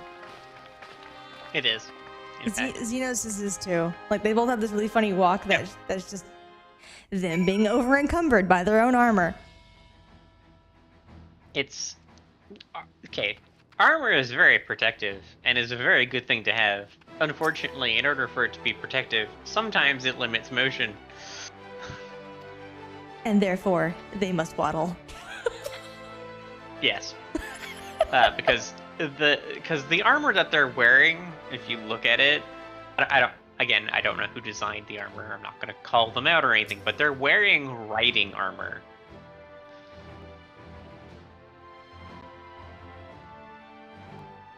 So they wouldn't walk, like, it wouldn't be super easy to walk in it. That's not what it's made for.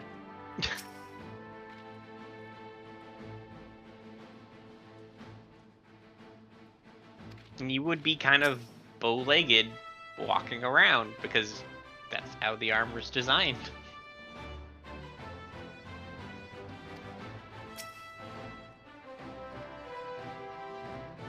He's supposed to be on a horse. Which is hilarious because that entire civilization doesn't use horses anyway.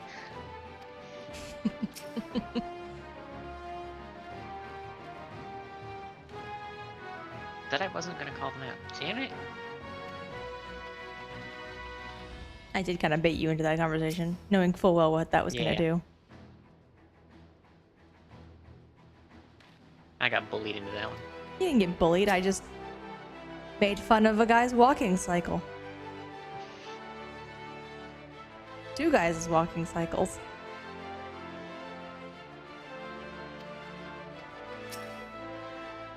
And knew full well it was because of the armor. The extremely large and practical armor. Yeah, no, there are so many issues with their armor just in general, but the main one to do with their walk is its riding armor. I'm surprised you didn't like then segue into, you know, the shoulders. No, because everyone's heard my shoulders bad rant.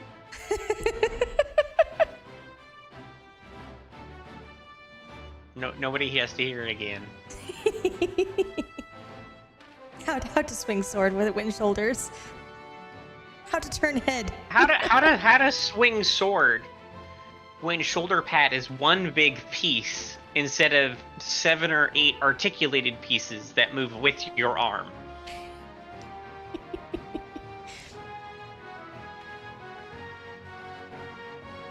The answer is you don't. Yeah, what sword? You don't swing a sword. Yeah, kind of like a Lego person. They would not be able to do most things that requires any kind of shoulder motion. You wouldn't be able. Okay, so Andrew, with the single piece shoulder pad, as I refer to it, if you lift your arm anywhere above, I'm not sure what I was directly, expecting from our meeting like, with the Emperor, but it wasn't that. Oh. Still, at least we know now what he's really after. You can't after. Aye, a future built on a mountain of bodies. I too want the Ascians dead, but not at any cost. The last of the reinforcements from Dorma arrived not long ago. I pray it will be enough. Given the Emperor's stated goal, this is a battle we can ill afford to lose.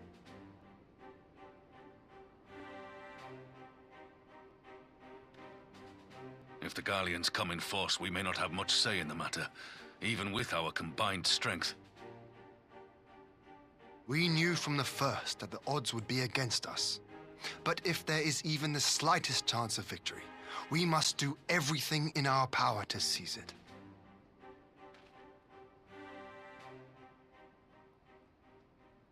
We must seize it, full stop. Here!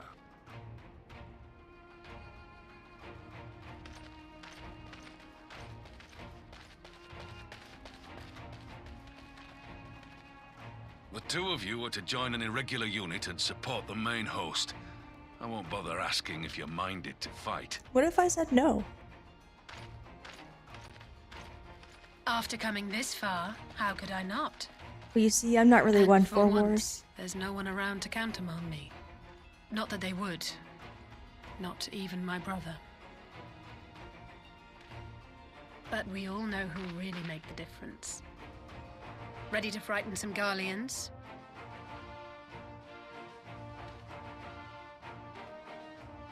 I wouldn't want to be on their side. You've already faced Might me in I battle. ask you to accompany the Dorman contingent?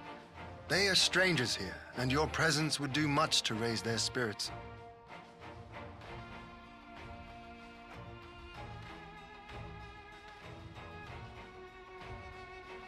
We would be honored. When our people stride out with you in their midst, I dare say the Eorzeans will feel an ilm taller themselves. High spirits have a way of spreading. What I wouldn't give to join you. But my duties as field commander will not allow it. I'll leave the front lines in your capable hands. You may get to fight with me someday.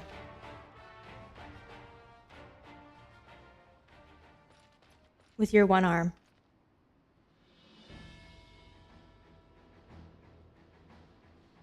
Comrades, ready your arms. The hour of battle has come. May the crystal guide us to victory!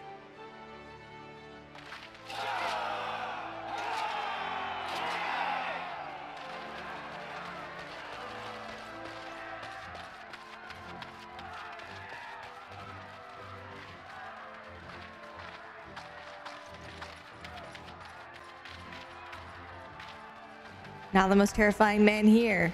He's right there. Little 3-foot tall Dark Knight. Since the others couldn't be here, we'll have to fight twice as hard. If Alphino wakes to find the Imperials have won, I Little shall tater never tot. hear the end of it. It's strange. I thought I would be terrified when the fighting started. I should be terrified. But with you at our side, I can't help feeling everything is going to be all right. So please, don't you dare leave me alone.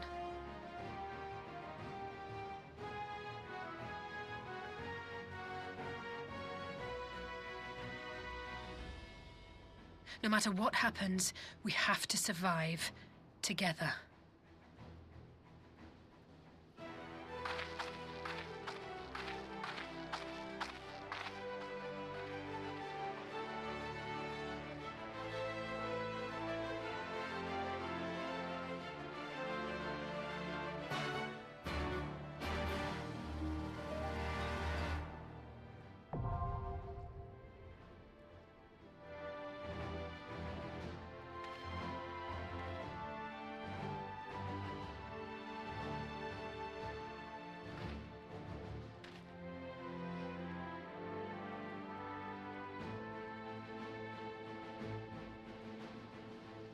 Oh, right, that is a dungeon, isn't it? I was just like, not... Brain just did not register that I just unlocked a thing. I'm just like, oh yeah, we're doing things. We're going places.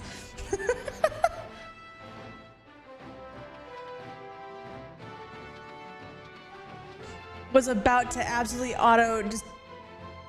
just auto go into a dungeon, not even registering that I was, registering for a dungeon. But yes, Rain, you can come along if you'd like. I absolutely was about to auto just run the dungeon. I will do my shower while you guys are in the dungeon and hopefully be back before you're done. Okay. As you know, it takes roughly 15 minutes.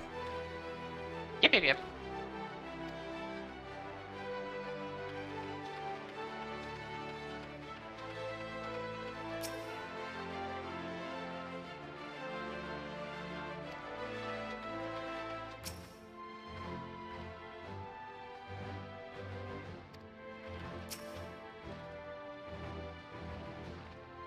No, she'll be back.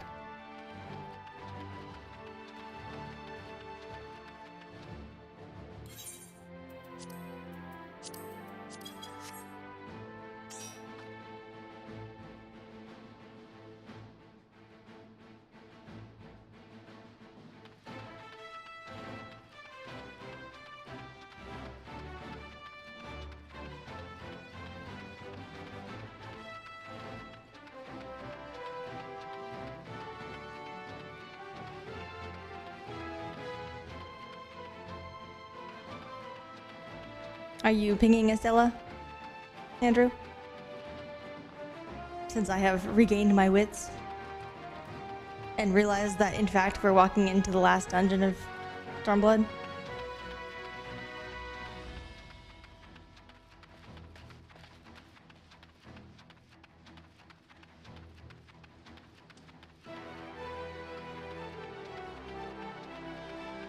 Also, Rain, will you be joining us in chat?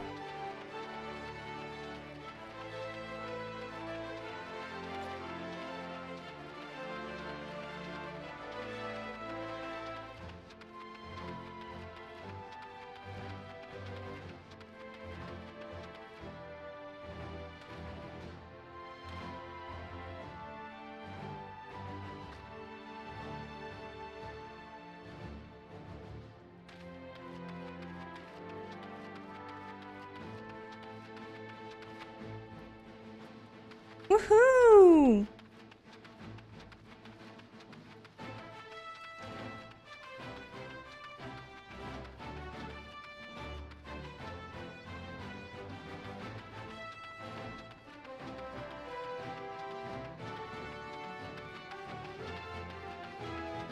We'll have almost a full party.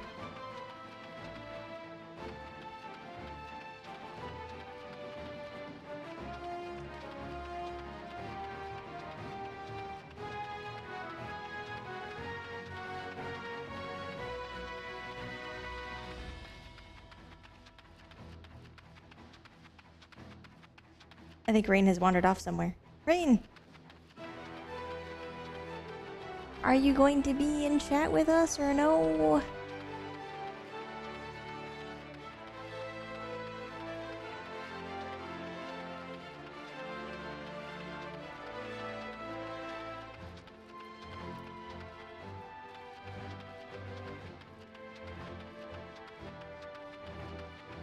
He died. Never to be seen from again.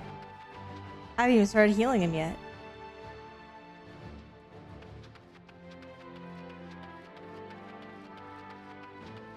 I would say only ping people who've given you permission. Like Stella has. Stella has given you permission.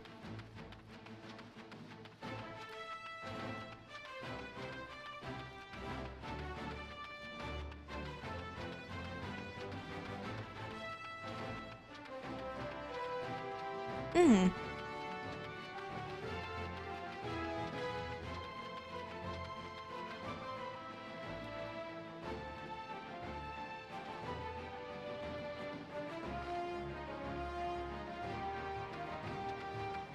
Oh, and I'm probably gonna go a little long today because I know I'm near the end of Stormblood. And so I'm gonna try my best to end the Stormblood.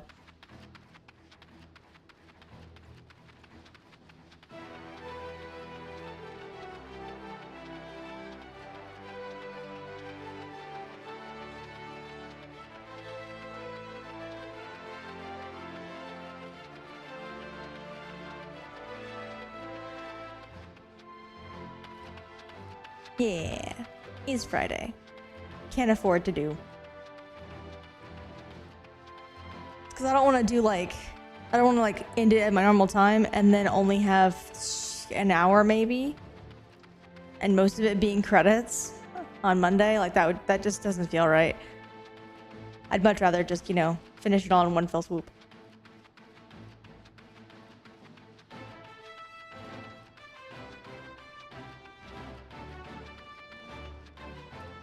Well, it does mean that Stormblood is slightly smaller than Heavensward was. It's a little bit, it's not as long. Not by a lot, like we're talking a difference of less than 10 hours, but still.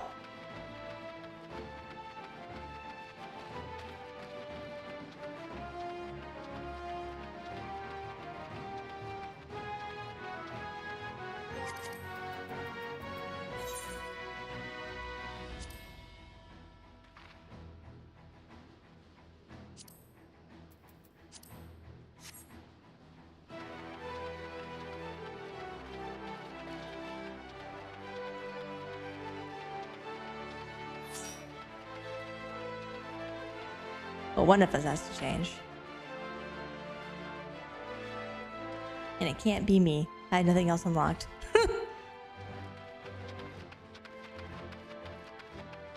There she goes.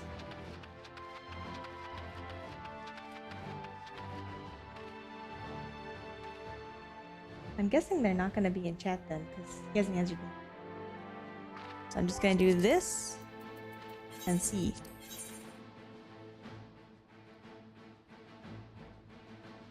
Oh, maybe he wandered off from the PC entirely.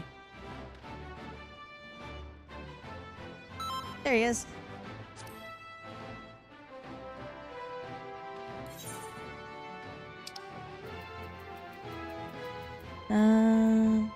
Here it is.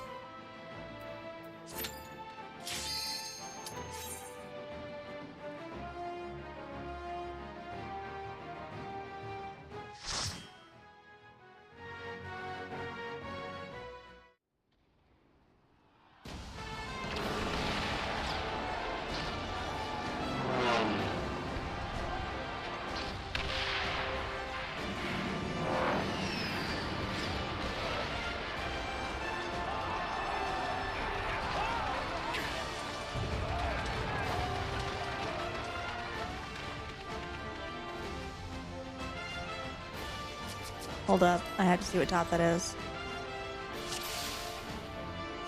Oh, she bought it. Damn it.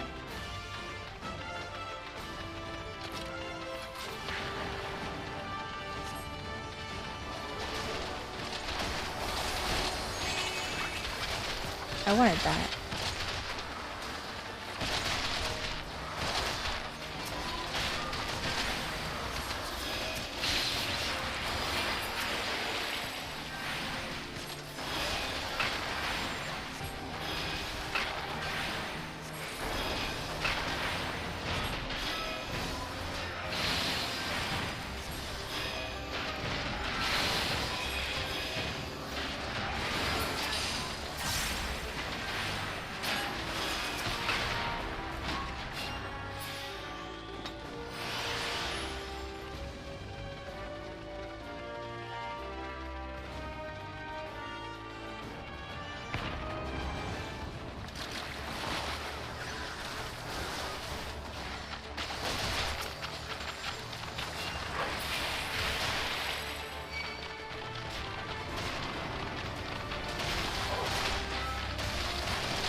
is a colossus.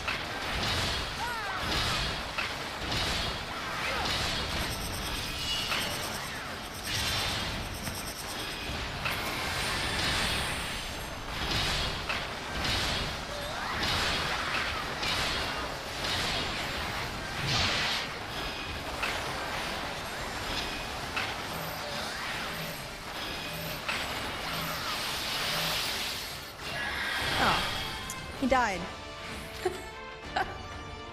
Whoops.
I shan't hold back!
He's like, I don't need to worry about that mechanic.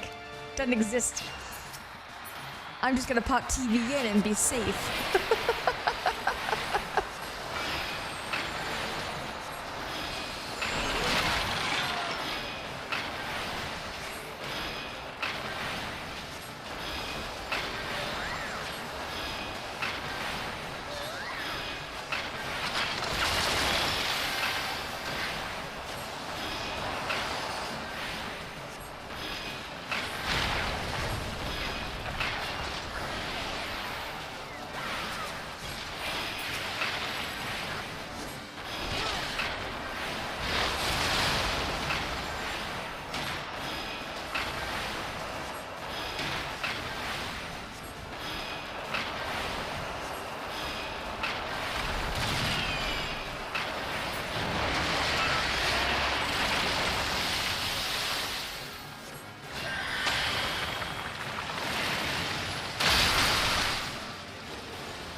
Oh man, we haven't seen a level up thing in a long time for her white mage.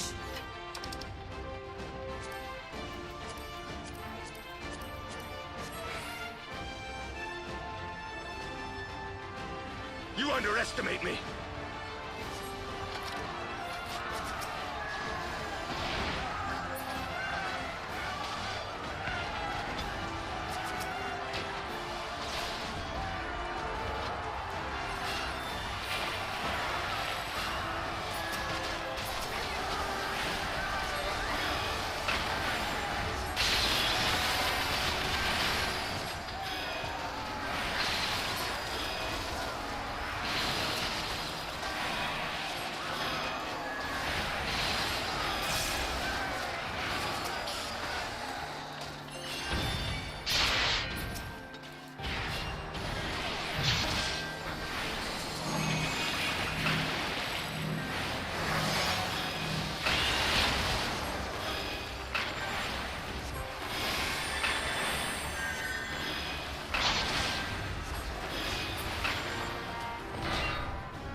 It's been a while since I've seen this one. Mm-hmm.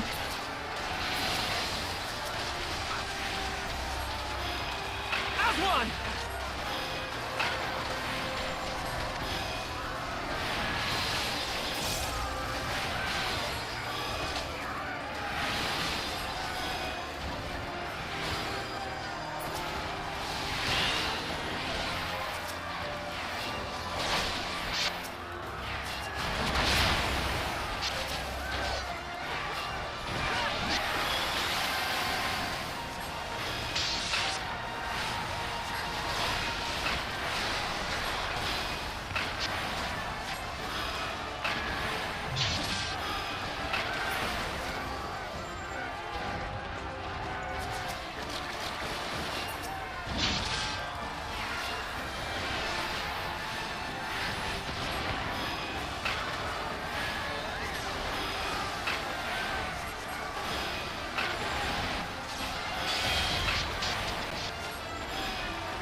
Depending on who's like with you, that could be Lise, that could be Yagiri. Like there's a number of DPS people that could be with you, and that changes. It's not the same every time.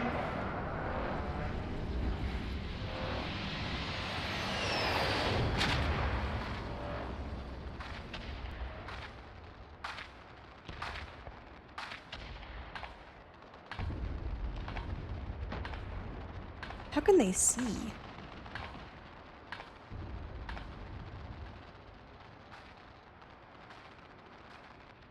I assume the big eyeball on their forehead is like camera. Yes.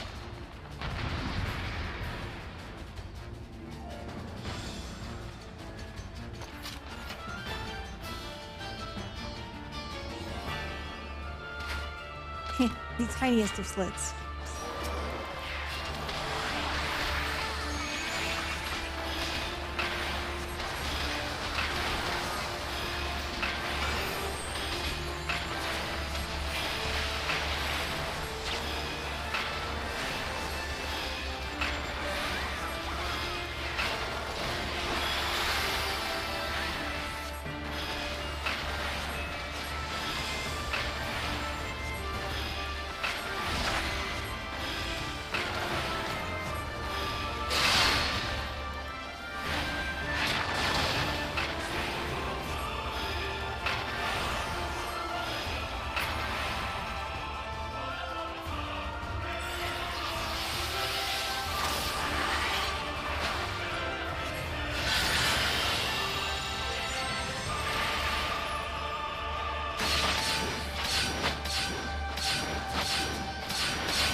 That's how it be.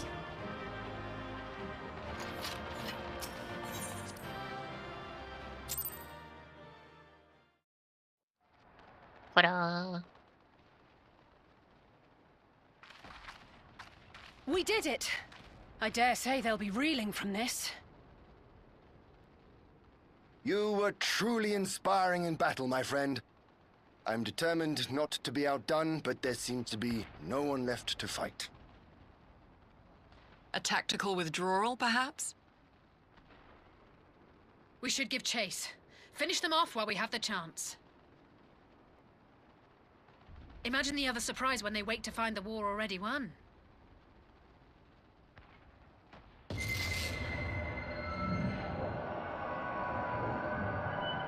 light will expunge all life. There's only 2 of us left, so which one of us is going down? Forestall the calamity. Throw wide the gates. No! No! No! Not like...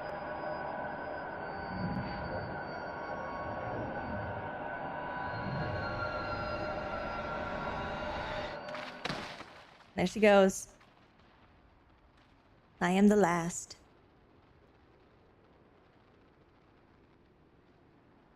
Oh no, don't tell me. Are you all right?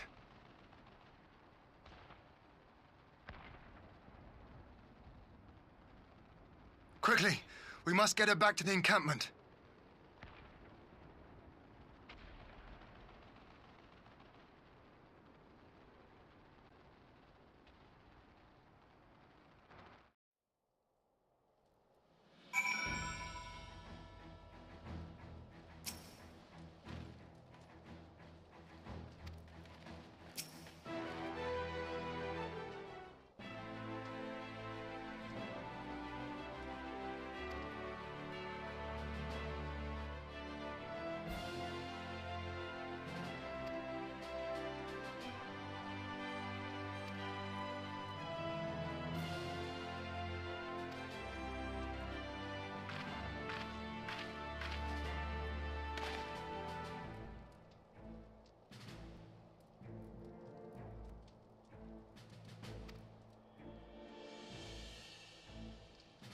Wow, our character has shown frustration. I think that's the first time.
What the hell is this?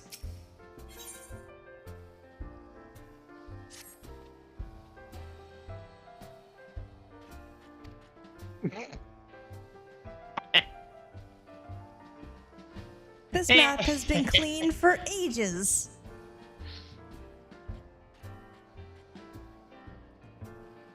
Yeah, what's that then? That's why I'm saying, the hell is this?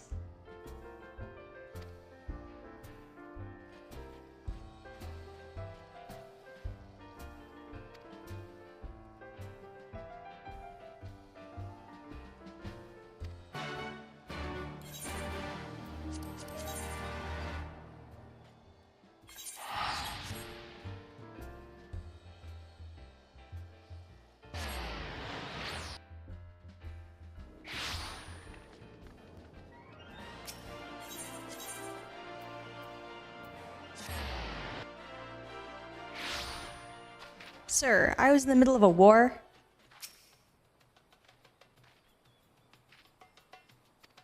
No, help me cook things.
Oh, hi, Lolorito.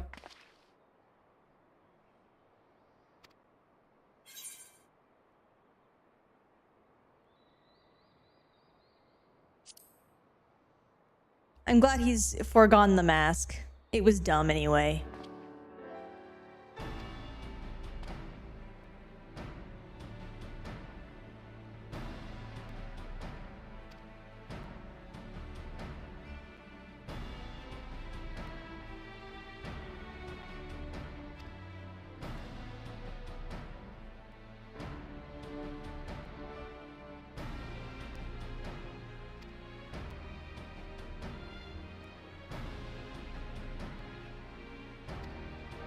I still think he's a terrible person. He's pragmatic. Yeah, that's the word we're gonna use. Well, no, here he is. Like, he literally said, you know, fair wages, rest periods, so on. Like, he's gonna get his money. Don't you worry. But, like, he's not gonna do, like, the basically slavery that Telechi Adeleji was doing. Like, he knows damn well that if you treat your employees right, they do more work for you, so you get more profits. That's how he works.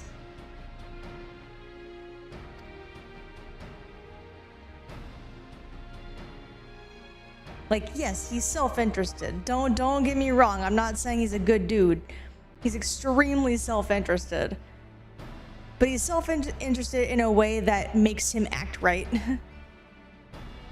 Like, he's got shitty intentions, but the actual actions he takes are generally not harmful at the very minimum.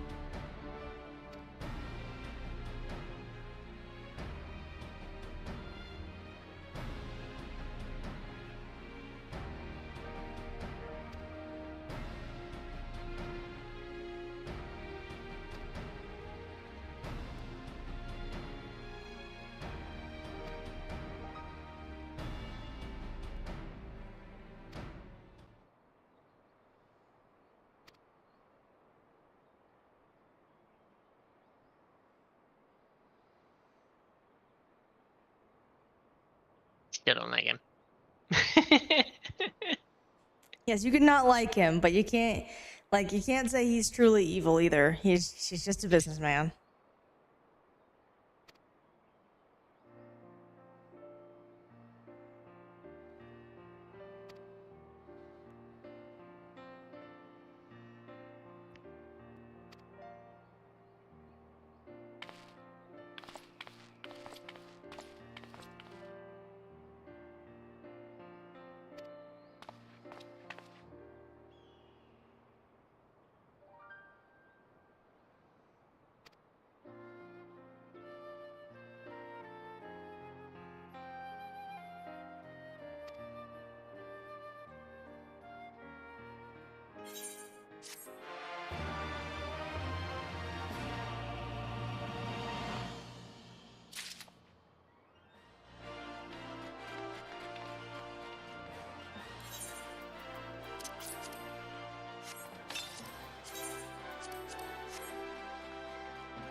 We continue.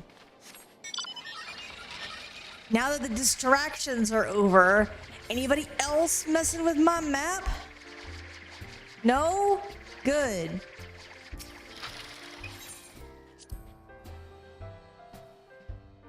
Goodness.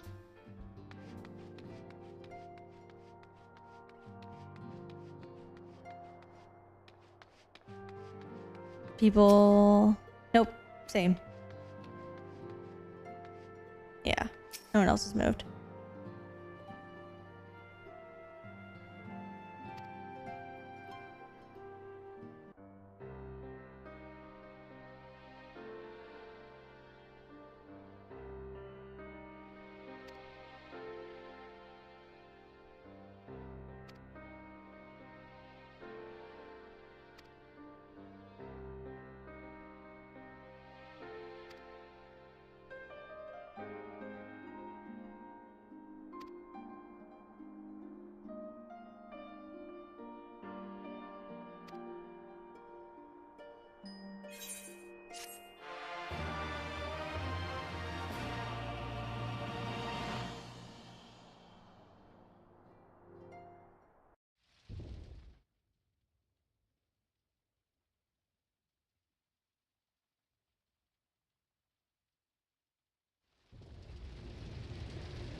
Good night.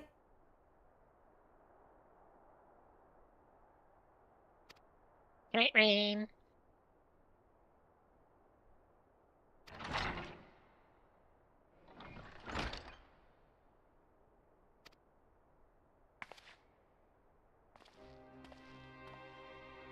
Oh, he came all this way.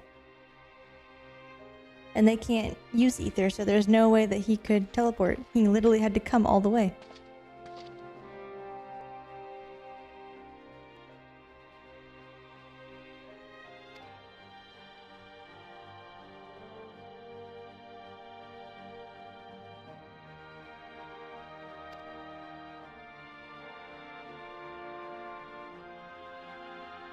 And he switched to wearing our clothing, like he is getting very comfy.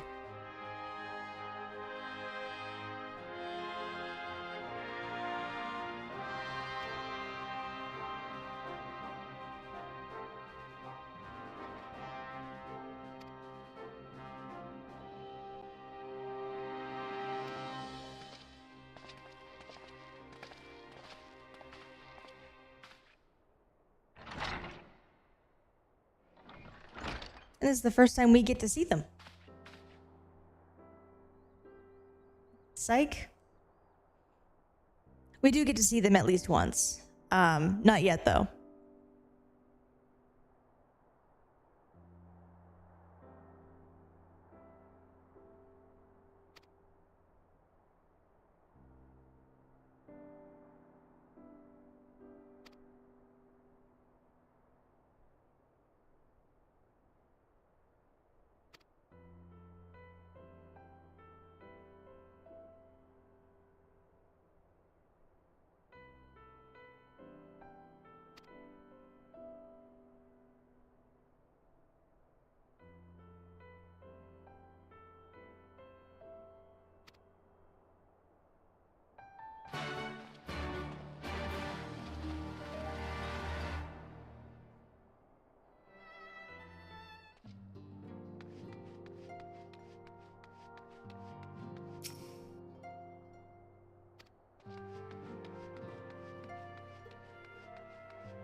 It's nice that you are among friends.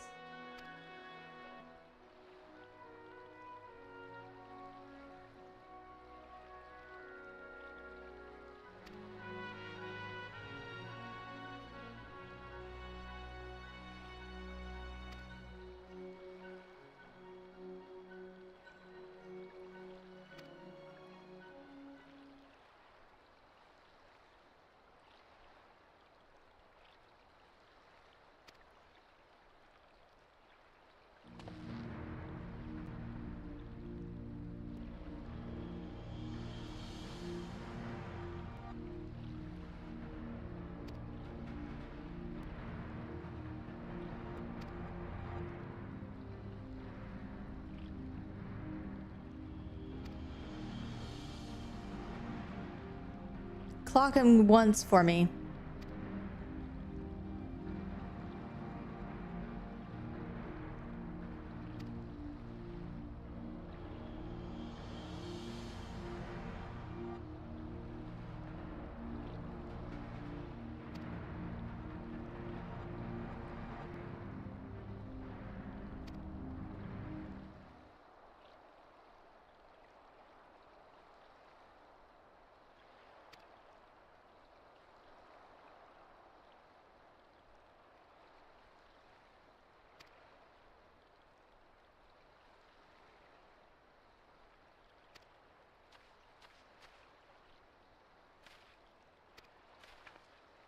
Yes.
Uh-oh.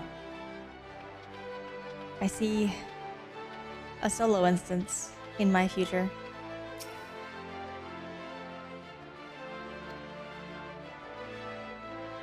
Next time on? Question mark? Nope. Upon speaking with Garlemald, several cutscenes will play in sequence. I'm finishing Stormblood today. No one can stop me. Alright. It's There well, have we're been near the several end. skirmishes along the border, but as yet neither side has delivered a decisive blow. We had long assumed that the Garleans would overwhelm us in a straight fight, but we seem to be gaining ground, albeit slowly. As to why that might be, the most likely explanation is that they have yet to commit all their forces. Still, we're winning, and our latest intelligence suggests the Emperor has retreated back to Garlemald. In light of this, we're considering launching an offensive with the aim of pushing the front line forward and giving ourselves some room to breathe.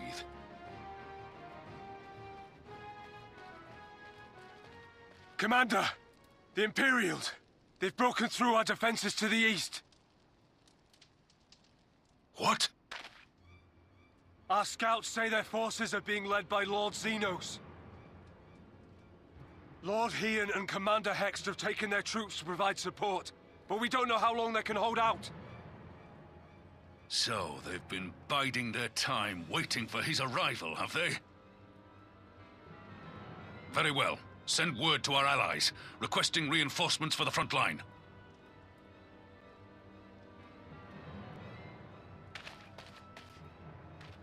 Should the worst come to the worst, I may need to enter the fray myself. But what of you? Do you still have the strength to fight?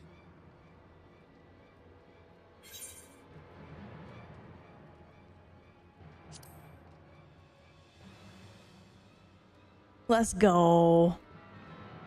Much obliged. Given the choice, I'd take you over 100 soldiers. I am a one-woman army, yes.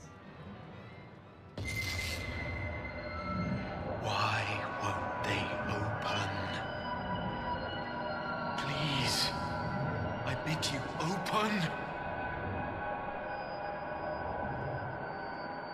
Voice, I'm busy.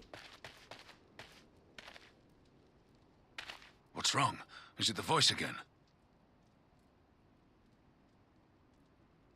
Are you sure you're in a fit state to do this?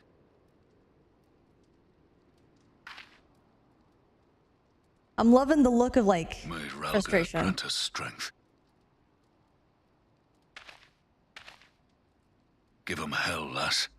I, for my part, will defend this place to my dying breath.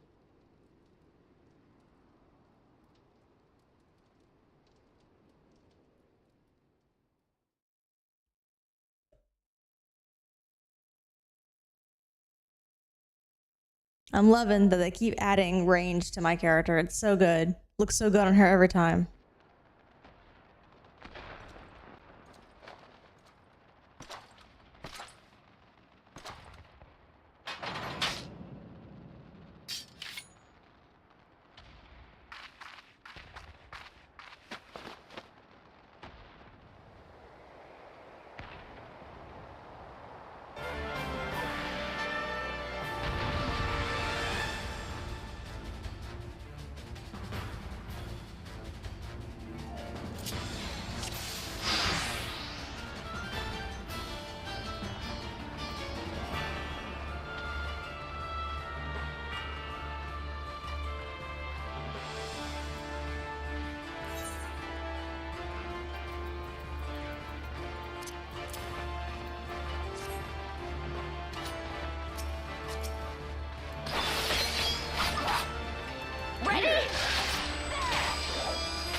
shinobi's power.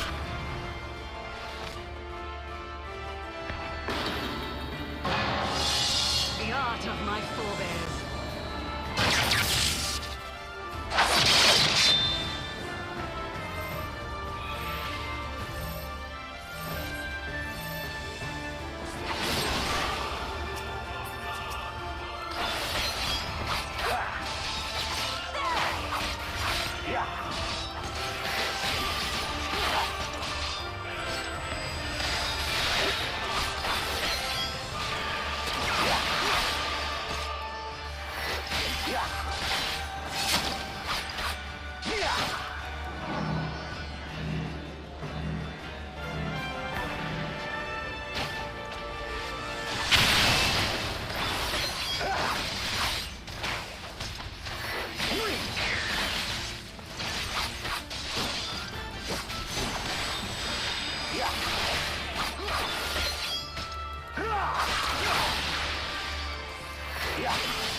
Magic with a Garlean body.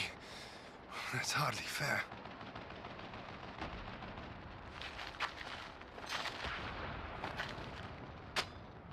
Still, he must be stopped, no matter the cost.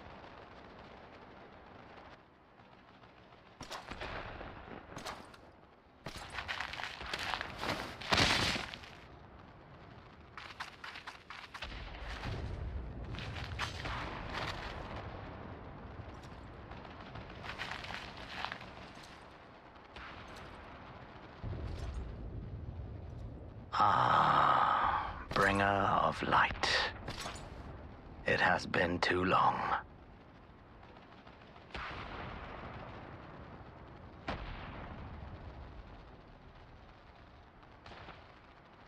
No words to mark our reunion? So be it. Equilibrium must be restored, and only your death will redress the balance.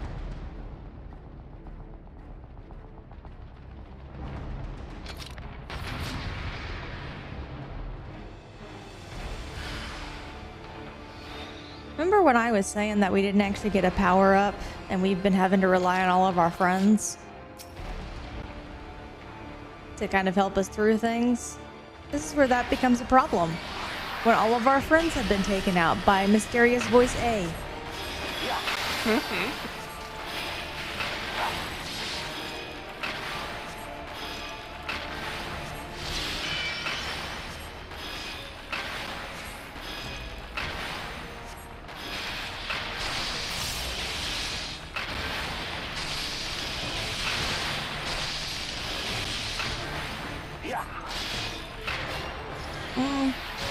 You think so? Keep that in mind as we go through this next succession of scenes. That you've said that.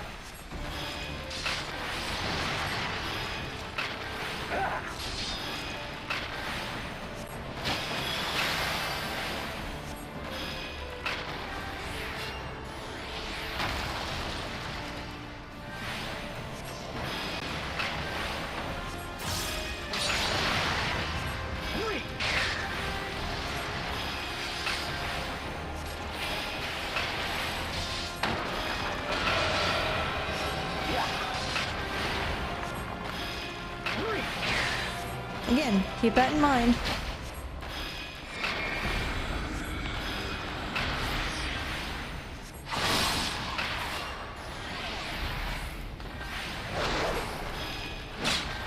No, I'm just reminding you that you said this now, and now you're about to have to own it, based on what happens soon.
I forgot how bullet helly this fight is.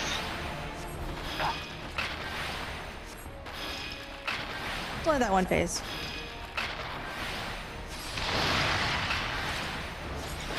Sure, but still.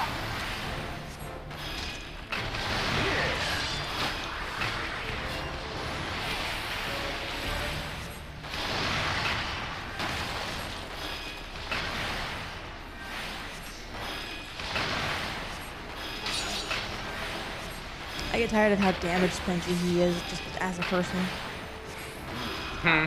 There we go. I'm just like, come on, man, die. I've learned your tricks.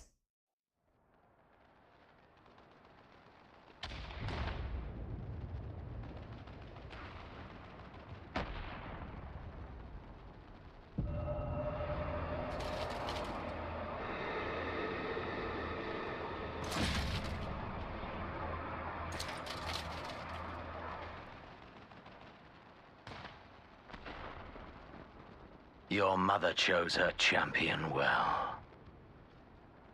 Yet, for all your strength, you will still fail.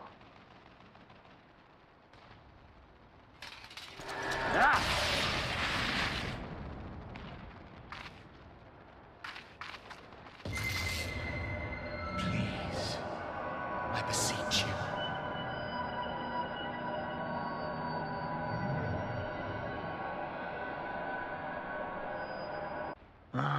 Someone calls to you.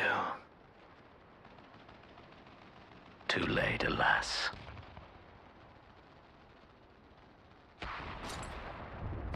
My time to shine, huh?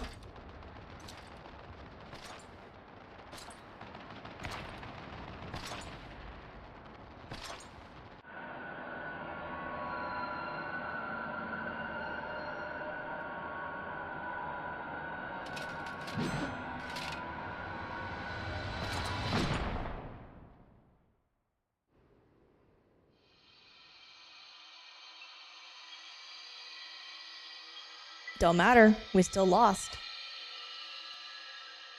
There's no one here to save us.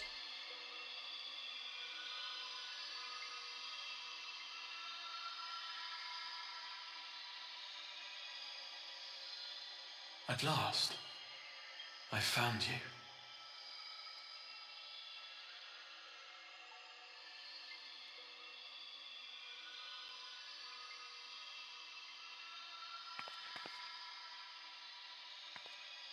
I was in the middle of something, voice. Please, there's no cause for alarm.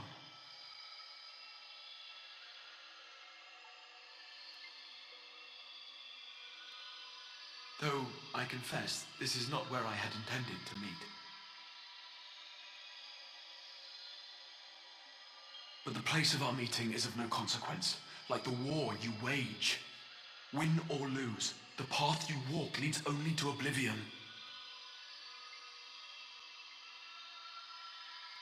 The better path leads you here, to me. I have need of your strength.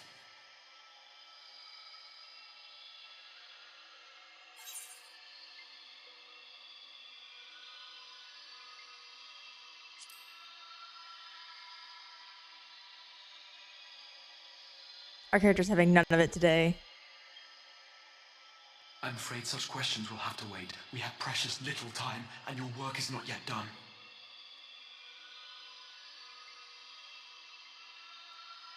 Go to the Crystal Tower. I have left something for you near its base. It will serve as a beacon of sorts, one which I pray will help you on your journey. All you need do is find it. I will take care of the rest.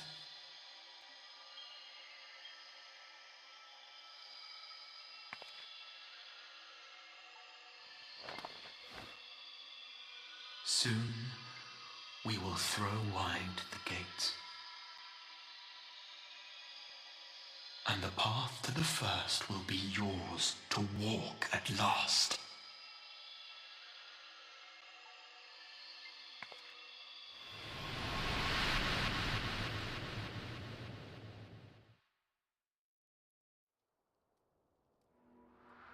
Oh, got our ass handed to us. We're in the infirmary.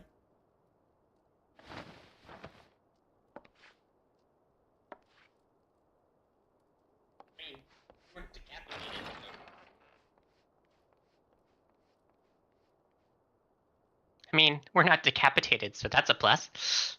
Yes. And we're clearly in Ishgard. No, so we've been moved. We've been moved very far. You're awake. Thank heavens.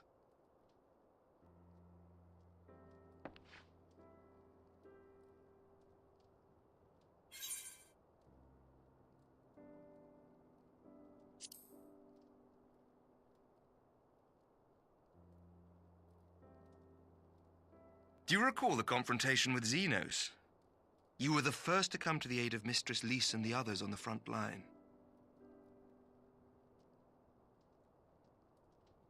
In the midst of your duel, it is said you faltered, and that the Crown Prince seized the opportunity to deliver a mortal blow. Yet before his blade could find its mark, he was distracted by the arrival of a second adversary who bore you away from the battlefield and into the hands of our chirurgeons.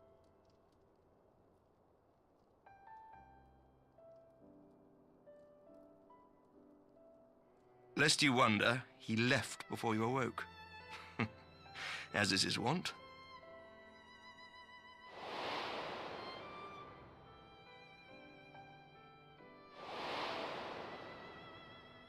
Estinian never was one for emotional farewells.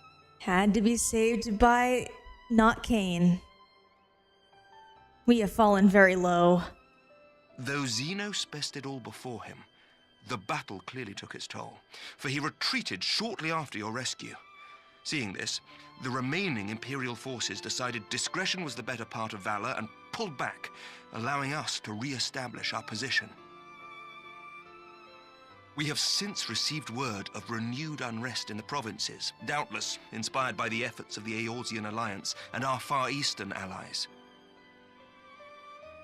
Nor does the good news end there. We have also come into possession of intelligence suggesting unrest within the Imperial Court. This would certainly explain why both the Emperor and Lord Xenos appear to have abandoned the fight. A long-awaited ray of hope in these dark times.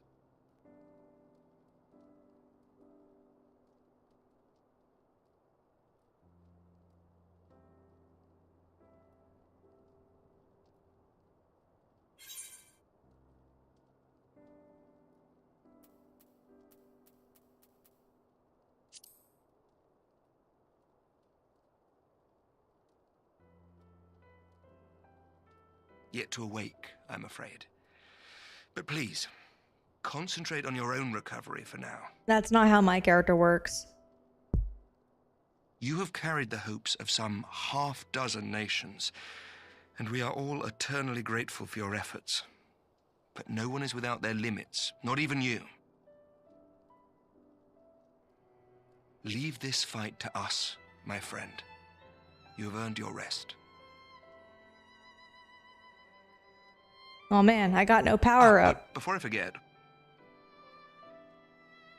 I was asked to deliver a message as soon as you awoke. A reminder that you are not alone, though many of your allies have fallen. When you are well and rested, you are to return home, where friends will be waiting for you. We've been told to go to bed and to not worry about being on the front lines. If you will excuse me, I must return to the front. May we meet again soon, under happier circumstances.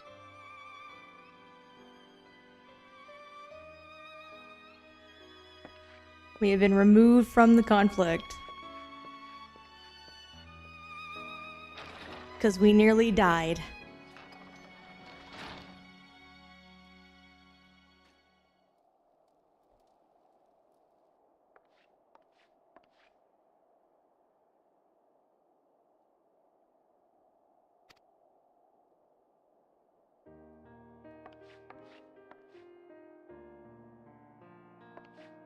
Being told to go home.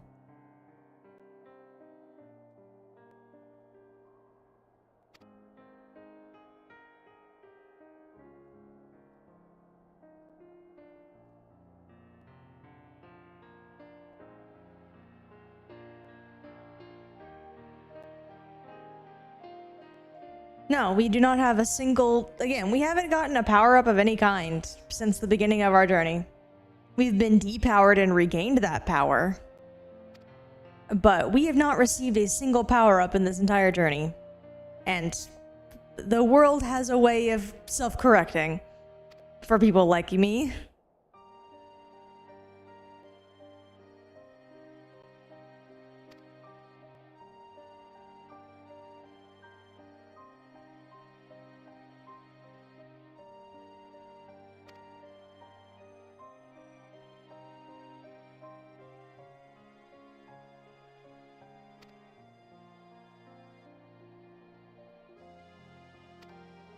And again, even though I have the Warrior of Light title, this character has always needed friends to get things done.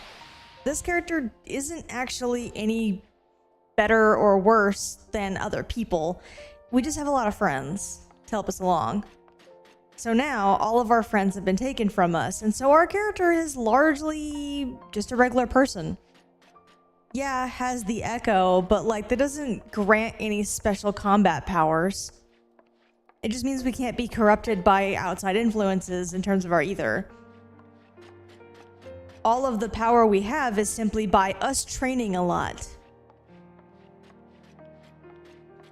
Us practicing. Which of course there's a limit to how much you can do.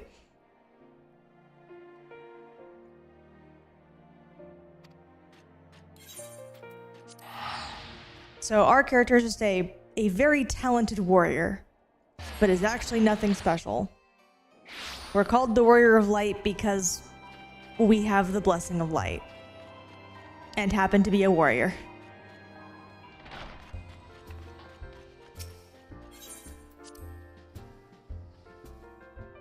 Yeah. And that's great, but it doesn't make us any more powerful than anybody else. It just means that we are safer to go and, you know, fight these guys, because again, we can't be corrupted like that.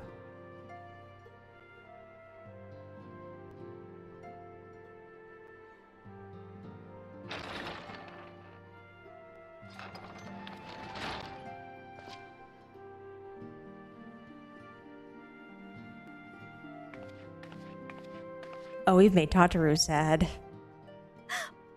By the 12! I don't believe it! That's the worst crime.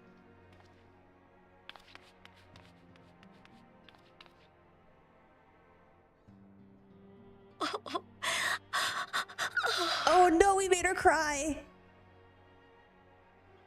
I rushed back as soon as I could. I swear, my heart nearly stopped when I heard you'd collapsed like the others. What in heaven's name is going on?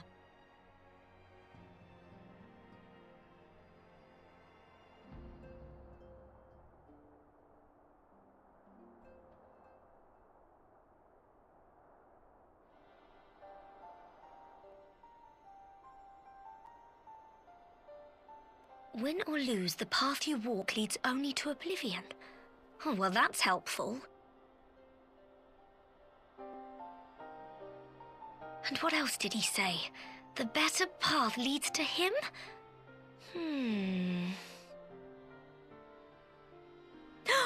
If his is the voice you've all been hearing, perhaps the others are with him. Sir Emmerich said the fighting had reached a stalemate, didn't he? But if that monster masquerading as Xenos comes back... Thancred, Y'shtola, Urianger, Alphino, Alize. You're going to need all of them on your side to defeat him. And I forbid you from going to face him on your own. Do you hear me? Oh, yes ma'am. I'm sorry. So if you must leave, go and find the others. Bring them home.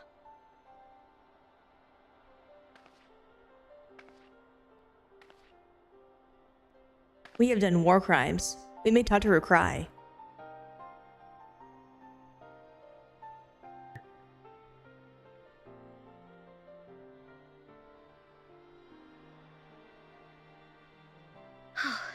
As for where to start, you said the stranger had left a beacon for you at the Crystal Tower, right? But how are you to find it, now that the tower has been sealed shut?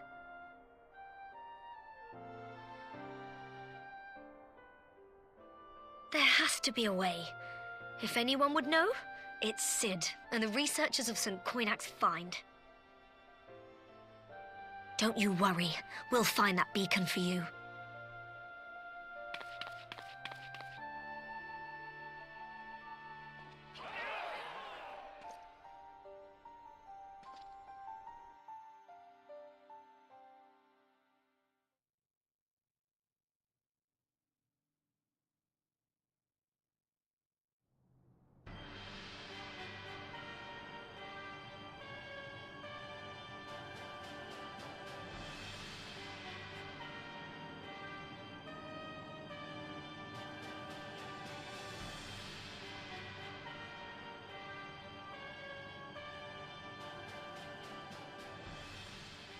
I pray you have good reason for abandoning the front. How could I remain there while the rumor that my son is possessed by a demon spreads like a sickness here at home? I will not be made to fight for the throne a second time. But what of you? Did you not tell me you would destroy Eorzea's champion with the ease that one might swat a fly?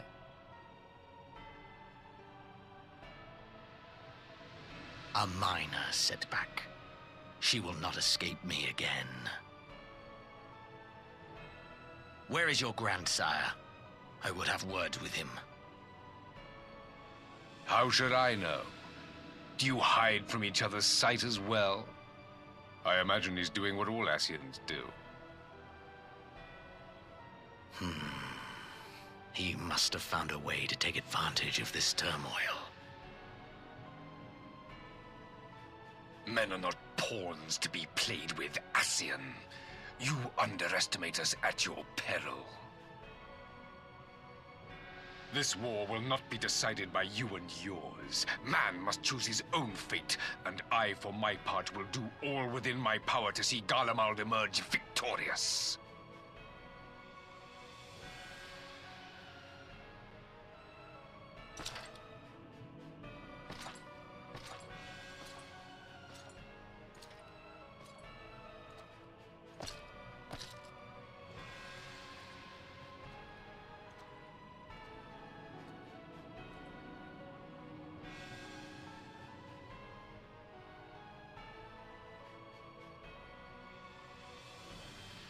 Pray forgive the intrusion, Your Radiance, but the requested preparations are now complete.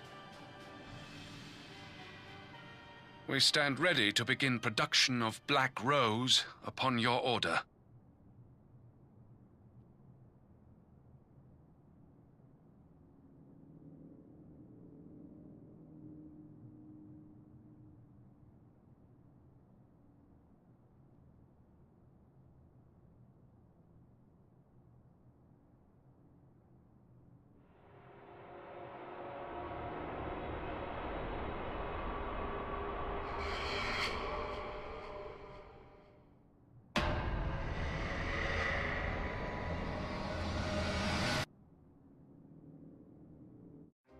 Don't like his face. He's an ugly dude.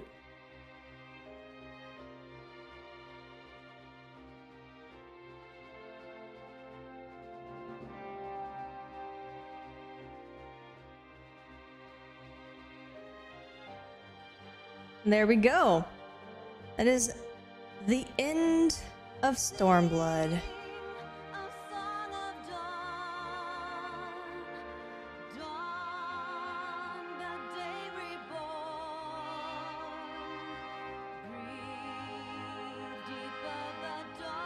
Enjoy the concept art, because concept art's always very pretty.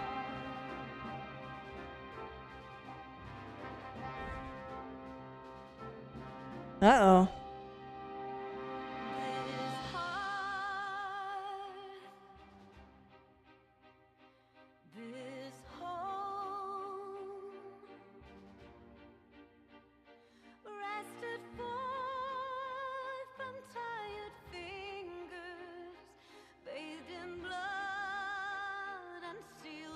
Wow.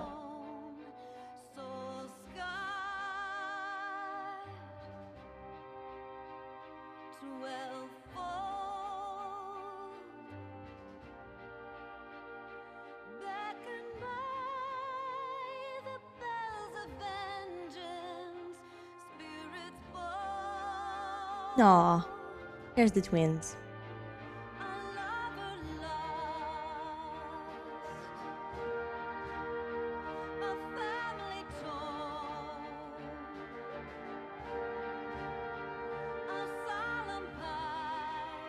No, she has to go. She had to go to bed.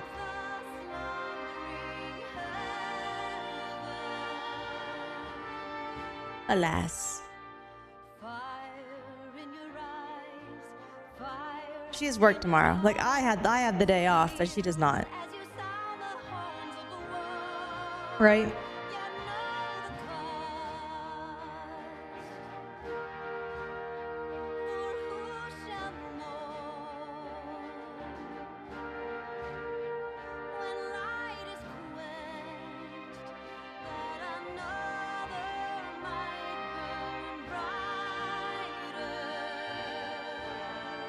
For sure. It will likely be Wednesday. But don't quote me on that. She might get busy.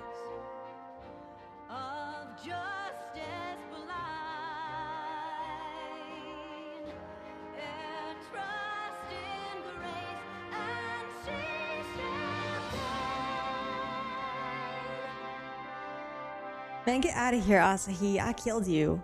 Technically, I didn't, but Yatsuyu did.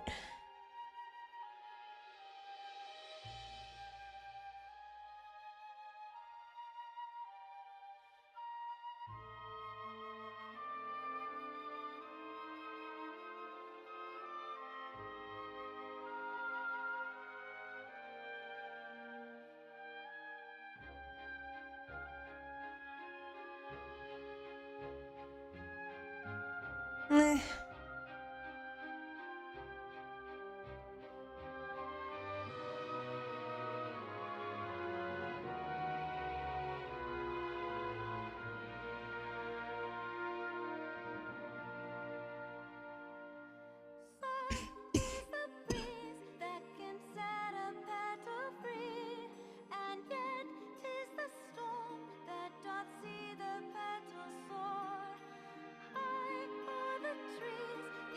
Excuse me.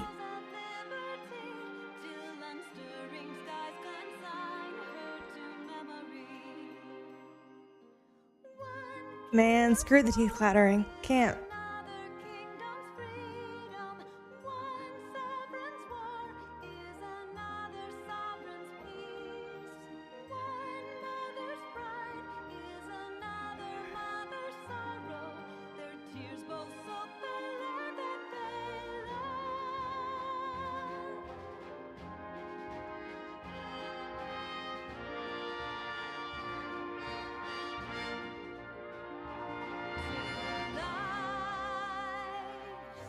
Sadu!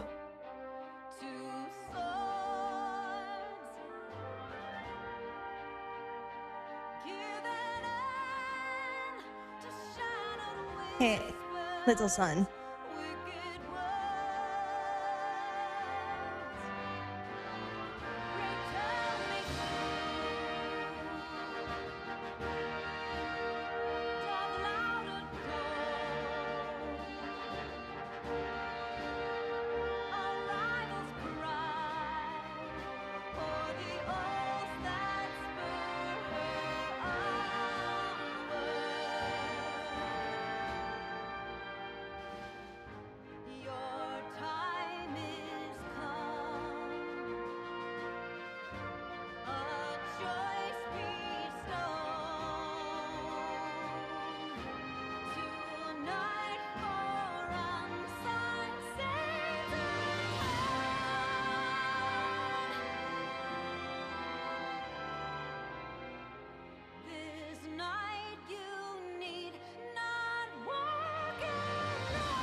I mean, yeah, I'm not a big fan of Stormblood.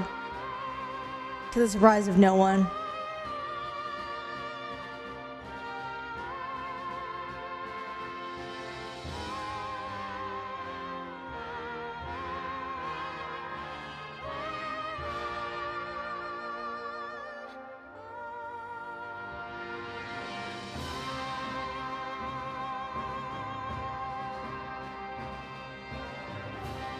Yeah. If you want like something more concise, it's because I feel like a lot of it can be ripped out wholesale and not affect too much. Like our character doesn't have any meaningful growth in either power or personality aside from just more expressive. Most of the characters involved either only exist in Stormblood, i.e. Yatsuyu, like she gets brought up in Stormblood and then she dies in Stormblood, so she has no staying power. Xenos is uninteresting at best and actively irritating at worst. The only one that has any kind of staying power is Fordola, but like because she's a single character, you can move her around.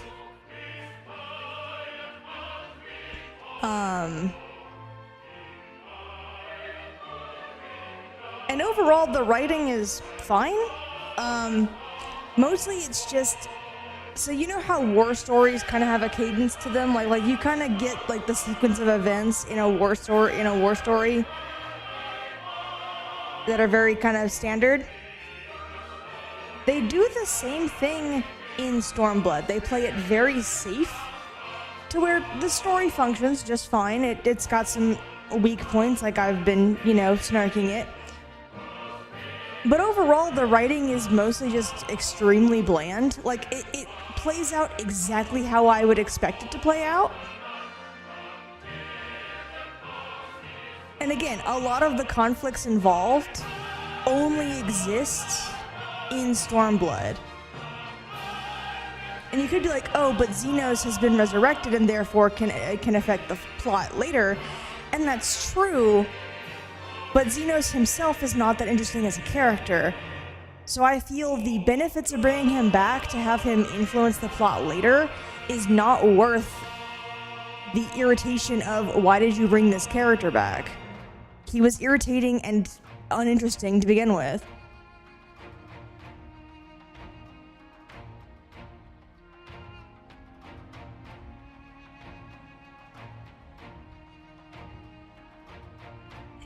You'll see, Andrew. They've already shown that actual Xenos is in the plot too, via that Ellison dude.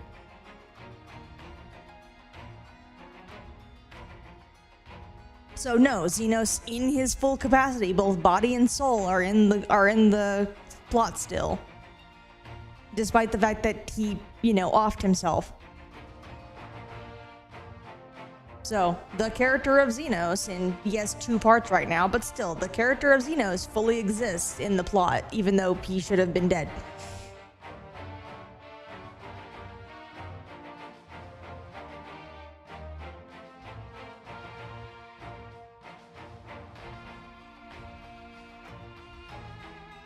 I'd say the character writing is probably the weakest part of Stormblood, generally speaking. Because again, there's just not very many interesting characters. And again, people like Yatsuyu, so like, take that with a grain of salt. Anybody who loves Yatsuyu, obviously, they're going to disagree with me on that point. But for me, the only interesting character that's really awesome is Fordola, like I mentioned. But yes, my biggest issue with Stormblood is that you can almost entirely rip it out, and you would affect very little of the plot of 14.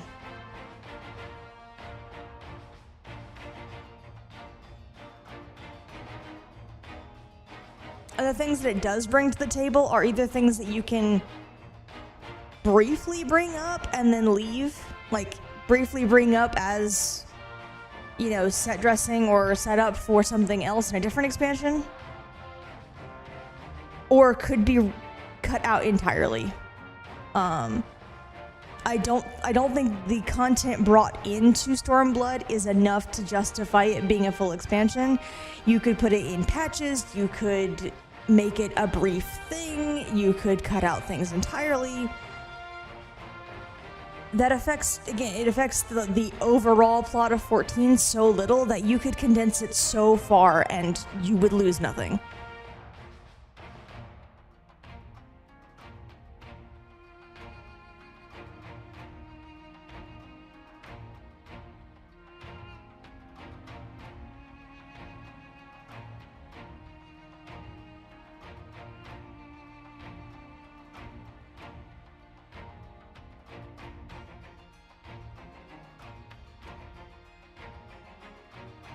Like, even the lead up to Shadowbringers, where they're using the whole war with Garlemald thing as kind of the backdrop.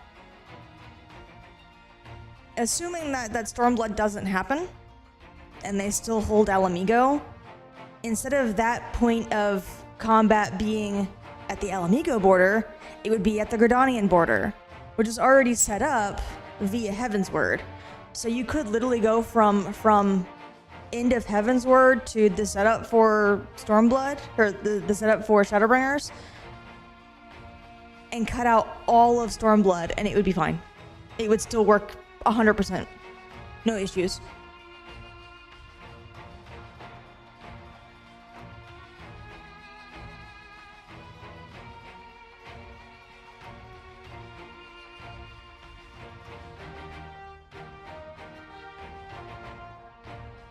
Like it could literally be end of Heaven's Word.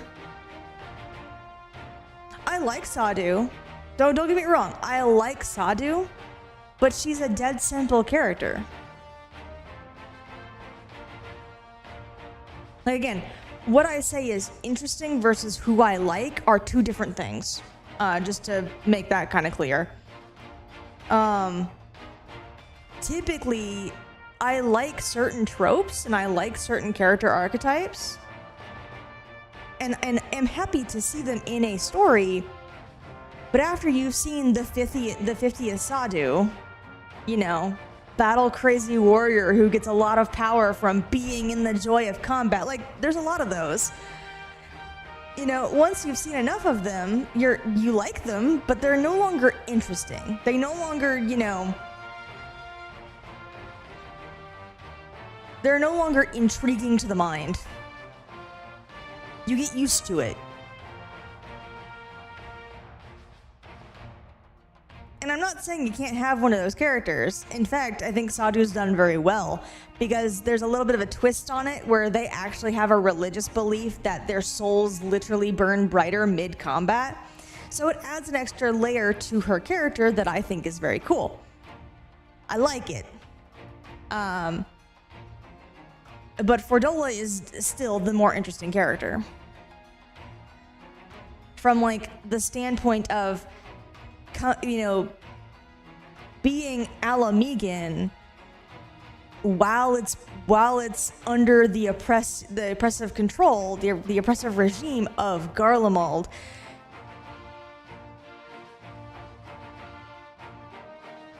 And how that would affect especially a young kid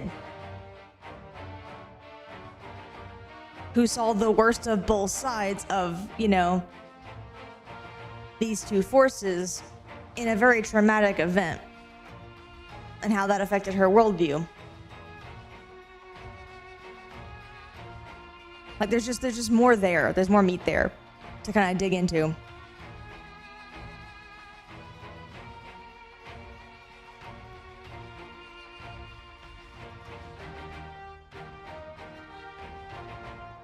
Yeah.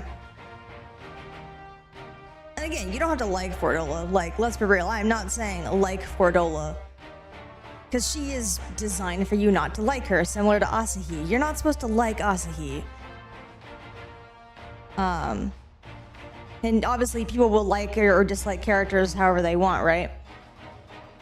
But I like when I say interesting, I don't mean this character should be liked or that character should not be liked. It's literally just, no, there's just more here to look at.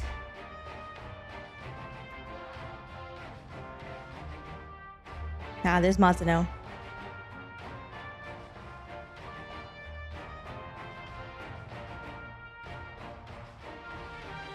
Fordola. I will always like the more interesting characters over just who I just like to see on screen. But it's Fordola.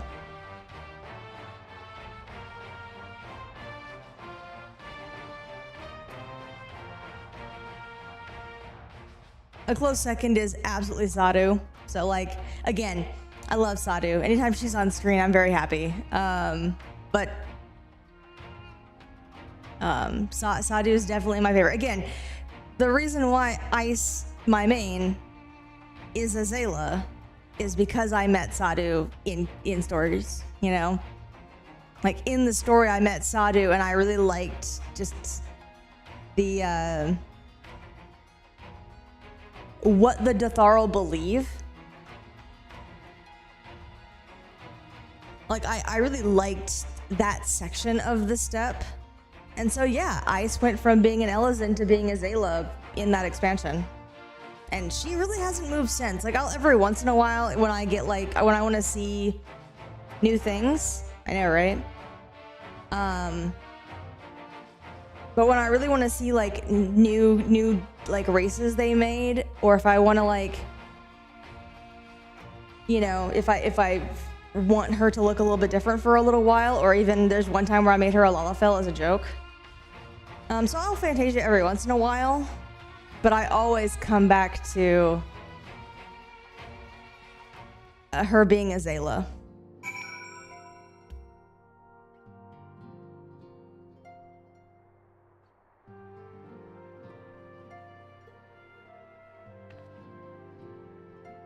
All right, I'm gonna clear out this quest, and then we will. Wow. Yeah, I'll clean out that quest, and then next time we'll be in Shadowbringers.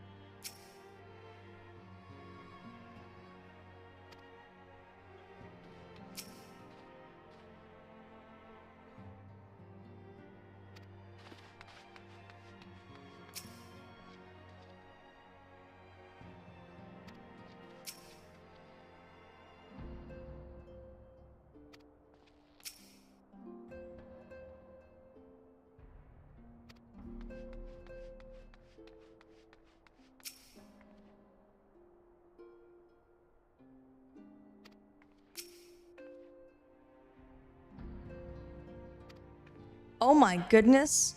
Maybe she's learning. Perhaps.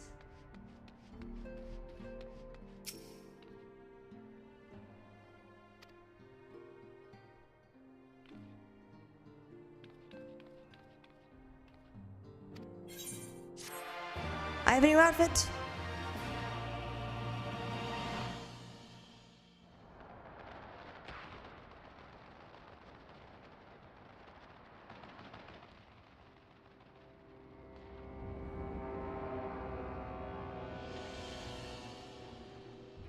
Speaking of the soul of Xenos.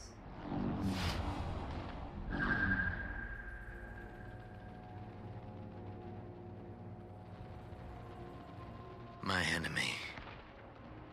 My friend. Had I been but a step faster.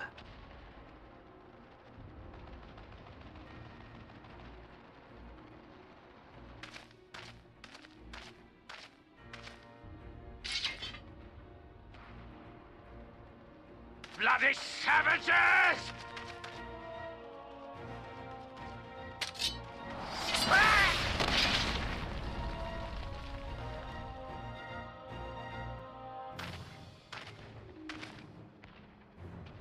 A pity your hunt leads you elsewhere.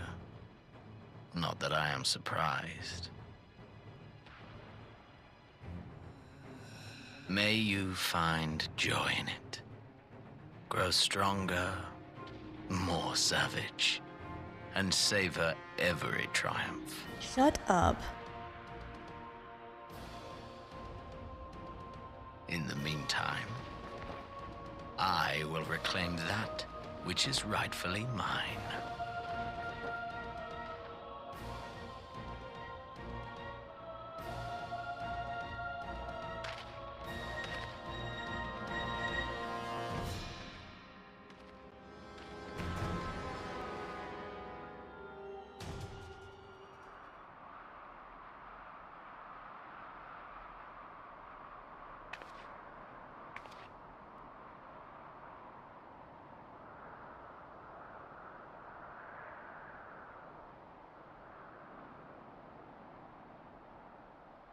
I'll let you know when he's important.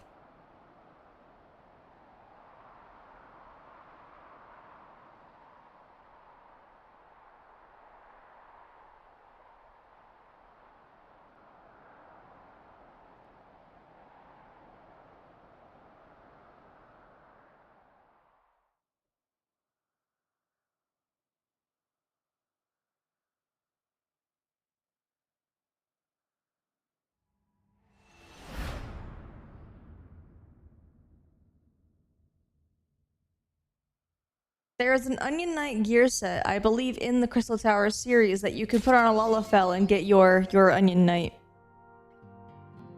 It looks very cute on them. I have seen someone in a full set of it before, and it was very adorable.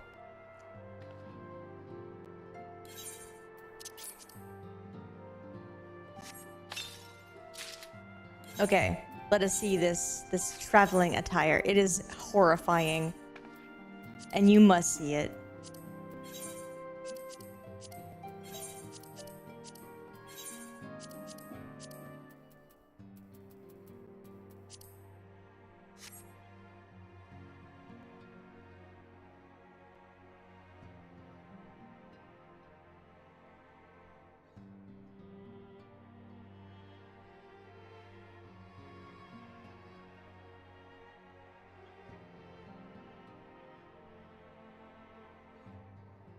Isn't it just awful?